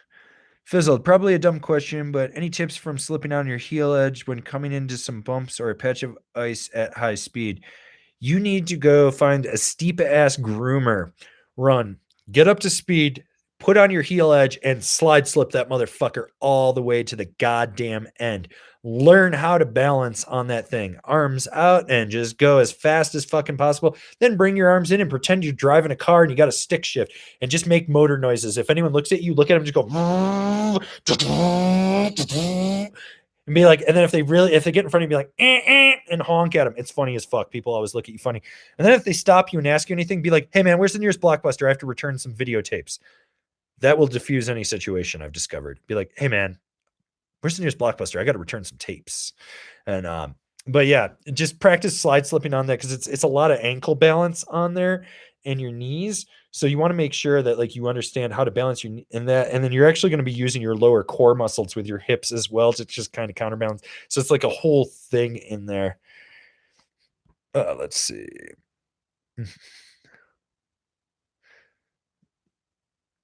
Super Sick 58. What's the proportion of pros paid to ride, whatever, from an available lineup versus ones whose influence and R&D the products? Is that rare or more common in 1920? So what it is like you have what we call the face athletes, and they'll either have a custom product with the same skin as something made up for them, so it's like beefier, a different whatever, and they're like, oh, I ride the K2 Manifest and I ride the K2 Joy Driver, like talking about Pat Moore riding for K2 and stuff like that. But he's probably riding actually like a beefier version of it than what's out there. And then you have like your regional guys and your man-ams. Like the man-ams sometimes before they go like full pro, they give a little bit of feedback on stuff, but it's the regional guys that are working with the reps and they're like, hey, I like this, I like that. And the shop bros are kind of the guys that are giving the feedback. Like when I was a shop bro, the big thing with me was like the reps would be like, hey, they'd pull me aside at like the on snow and they'd be like, hey, so-and-so designer is here. You got 10 minutes to talk to him? I'd be like, go over and be like, yeah, what do you need to know? And they're like, hey, so you've ridden this and this. And I'll be like, yeah, I've ridden this and this. I was like, this is good. This is bad. This is this. And that's it. It's really interesting, the R&D process per company, because some companies, it's like, they just want to be told, yeah, that was good. Okay, that was good. There you go. Pat them on the butt and send them on the way. And other guys are like, if we change this, what do you think would happen? And I'd be like, well, I think it would do this, this, and this, and you would sacrifice this, this, this, this, and this. And then like they fucking like super nerd out. Like Nate from Marhar is one of those guys where he super nerds out. And he'll be like, what did you think? And I was like, well, blah, blah, blah. And he's like, yeah, I thought the same thing. I think we might tweak that. And then, you end up with that. So yeah. Let's see. What else we got going on here? All right. Brian Lewis, favorite trail at Holiday Valley? The Rolling Gnome or the Backcountry Booter of Death? If you don't know what either of those two are, I can't help you.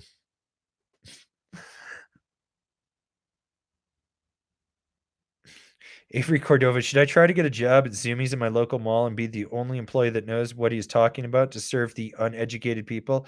It's a paycheck, man. I mean, if that's what you got to do, that's what you got to do. There's no shame in doing it. Just understand that, like, I would use it as a stepping stone to a bigger shop or a better shop and be like, yeah, I've got this experience. I did this, this, this, and this. Cause like, I always find it funny when there's people that have only worked in like core retail. And then there's like the people that have only worked in corporate retail, and I've worked both. You can learn from both sides. So like when my friend John opened his shop here, I came in and was like helping him merchandise things and being like, no, if we change the visuals of this and we move this here and color block this, it'll drive more people in. And he's like, I don't know about it. And he wouldn't do it. And then like, I'd be like, he'd leave the shop for a day and I'd be in there and I'd just like move everything around. And he'd be like, why'd you move everything around? And I was like, did you see the sales numbers? And he'd be like, oh yeah. Okay, cool. Makes sense. And that's the thing is like, you can learn a lot about commission. You learn a lot about corporate bullshit. You also learn how to properly sexually harass people working for corporations like that. Like you learn exactly where the fine line is, and they will send you to like sensitivity training, and it will literally teach you how to sexually harass or even just harass someone, but never get in trouble with it, which is like a great life skill if you're one of those people that's a habitual line stepper like me. Like I learned right where the line is, exactly how not to cross it, but be right there making everyone uncomfortable. All right. All right, guys. 2 more questions and I'm out of here. So let's see what we got here.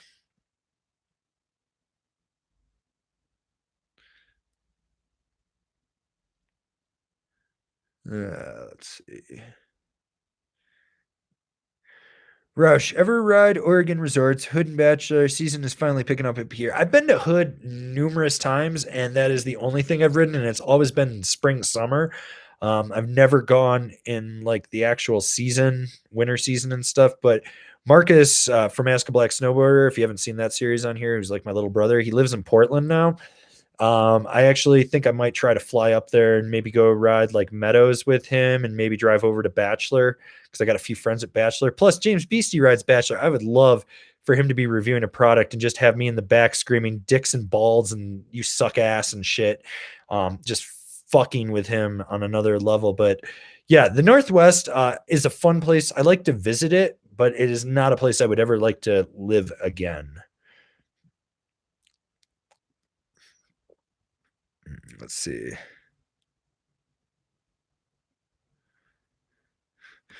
Fizzled. When is the top 25 bad good ride coming? Fuck, dude. I haven't had time to work on that one in a while. It's there. I slowly add to the list. That's a big project one to do a top 25. Plus, YouTube changed their harassment guidelines, so I have to be like very, very, very, very toe the line on this one because if I cross their line in any way, they could flag me, demonetize not just the video, but like penalize me for a month. Shit like that. Like basically, they want to pussify it over here on YouTube, which is kind of stupid because all my criticisms I can actually back up. But the guess is that most of the people that would be there for me flagging on YouTube probably don't snowboard or know anything about it. And even if they do, they probably get their advice from Jonathan Buckhouse, and that's just fucked. Anyways, guys, it's been 2 hours, 41 minutes. We consecutively had more than 125 people in this live stream. You guys crushed it. Thank you for tuning in. Going to try to start doing a weekly live stream like this if I can for you guys. So if you do want that, leave comments after the video. Let me know. Just make sure we're doing it because that will let me know if we need to keep going in this route for 2020 because 2020, new year, we got some new ideas coming in for everything. Shout out to the corpse of L Stacker Adventures. We will not miss you over here on this channel. For anyone that is tuning in this late, remember to scroll back. There are some epic rants in the first hour or two of this live stream. Anyways, I am going to go to bed here real soon because I'm going to go smash like 20 plus inches of POW at Steamboat. So if you are in Steamboat, Colorado and you see me tomorrow, just wave hi. Do not engage because I am crushing POW. And if you really want to support us, swing on over to Angry Snowboarder VIP. I could tell you more here, but I got a video over there that still kind of explains it. Also, we still do have stickers available on angrysnowboarderstore.com. So you can always check that out as well. Thanks, guys. Have a great night.